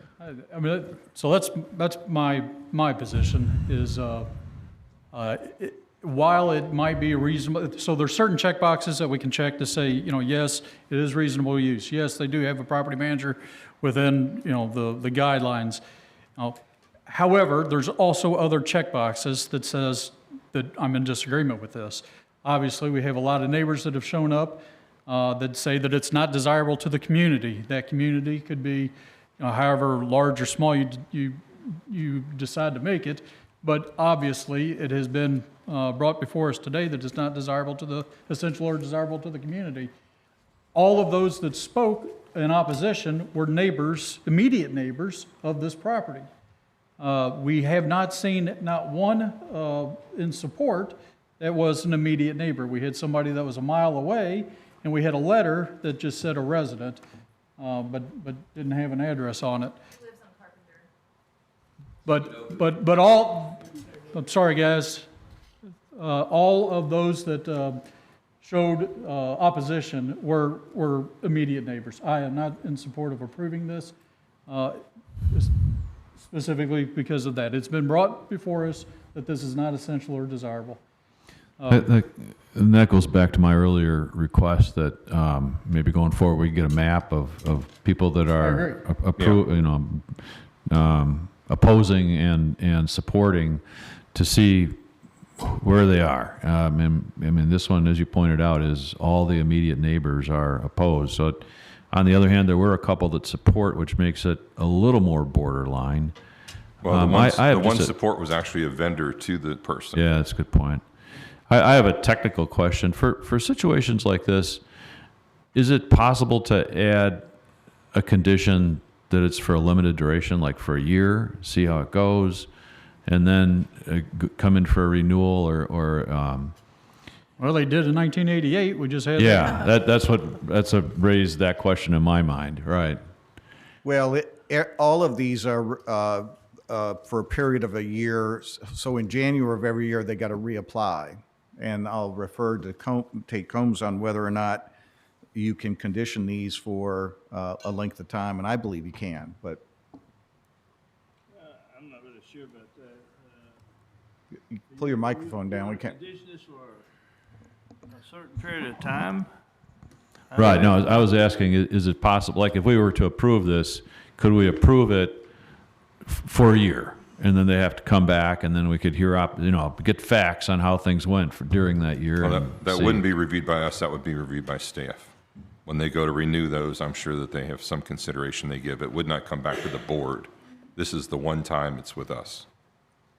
No, that's my point, though. understanding. Could we approve it conditionally for a year, that it has to come back to us where neighbors could give testimony then where things went wrong? That was my question. Not necessarily just to staff, for the permitting process that they do.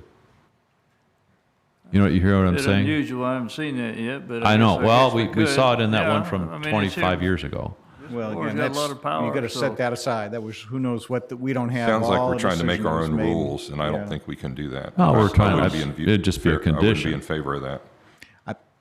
I think you just keep it within the current requirements in our regulations. So it's an annual permit. If you decide to approve it, it's every January. We do have to look at these every year, especially if there are any issues, and if there were, then we come back to you for either correction or revocation. That's So correct. I'd say at this point, just stay within the boundaries of what we got. Although we can talk about all conditional uses as a matter of discussion, all conditional, not just one type, but whether or not we can put time limitations on it. But for today, I think you just look at what you got. Is the permit an annual permit? Does that have to come back each year on the permit anyway? Yes, yeah. So even if it were approved and we issued a permit, say in July, they'd have to come back in January and get a new permit. All of them, all the short-term rentals are renewable in January. Okay. And then if they could put other conditions in there that would be acceptable maybe to the community or whatever, or if there are issues that are brought up during the year, you would look at that as well to see whether or not the permit would be renewed. Is that correct? Yes. Yeah. So I think essentially, yes, you could limit it to a year with conditions. But, you know. I'll tell you, I'm not in support of the application period. I mean, the testimony given, the opposition given, it was such, we don't want the traffic, we don't want the people coming and going. I don't think we can set conditions that would change the opposition. I agree with that. I'm not I in agree with you, support. Larry. I don't think we can restrict it to where it would be acceptable. And again, I encourage the owner to come to the house every chance he gets. I would agree. All right, any other comments, discussion? If not, I'm ready for a motion.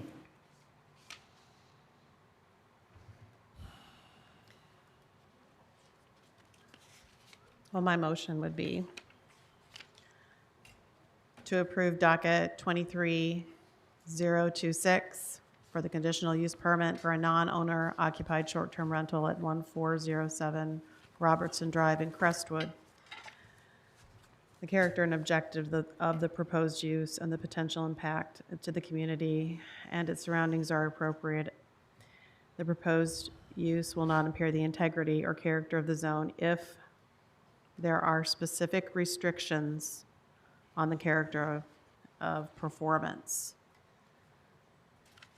The conditional use permit shall only apply to the application considered on the June 15th, 2023 Oldham County Board of Adjustments public hearing. The applicant shall comply with all regulations concerning short-term rental properties outlined in the Oldham County Zoning Regulations Section 250-050.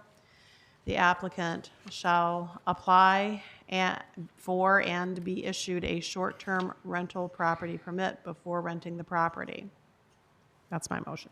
Okay, we have a motion. Do we have a second? I'll second it. All in favor signify by saying aye. Aye. Aye. Those opposed? Opposed. Aye. Tate, we have a We have a tie. yeah, we have a tie on this. I think Robert's rules, well, how does that, I think it ties a no vote. Do what? Can't hear you. I can hear myself. Yeah, I think it ties a no vote. Can't break it otherwise. I think that's, okay. So the application, do we need another motion? That motion failed, That's right. so we need another motion. If you want To, well, or not. Could I add a- It's either another motion for another reason. Yeah, let or me the try to make it, application let me try is to make a denied. motion to amend the prior motion, everything that was in the prior motion, but amend it that there be no weapons allowed on the property. That's not going to get you anywhere. No, that won't do it. So I don't think anybody's in favor of that.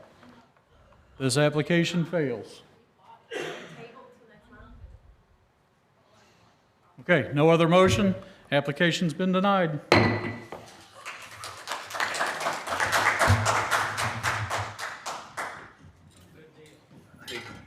Okay.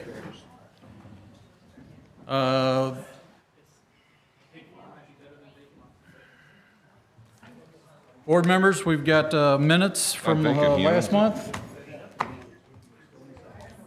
Do we have any change to the minutes for last month? If you've got them.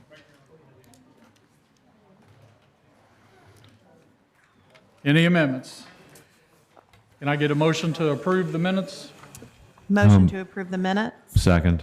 Discussion? All in favor signify by saying aye. Aye. Aye. Those opposed? Minutes have been approved. Any other business? Motion to adjourn? Okay, we have a motion to adjourn. Can I get a second? Second. Any discussion? All in favor signify by saying aye. Aye. Meeting adjourned.